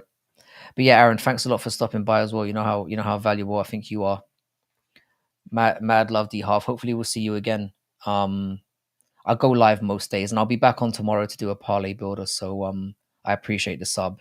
Especially when you've got a channel that's as small as mine. Every single one counts, you know.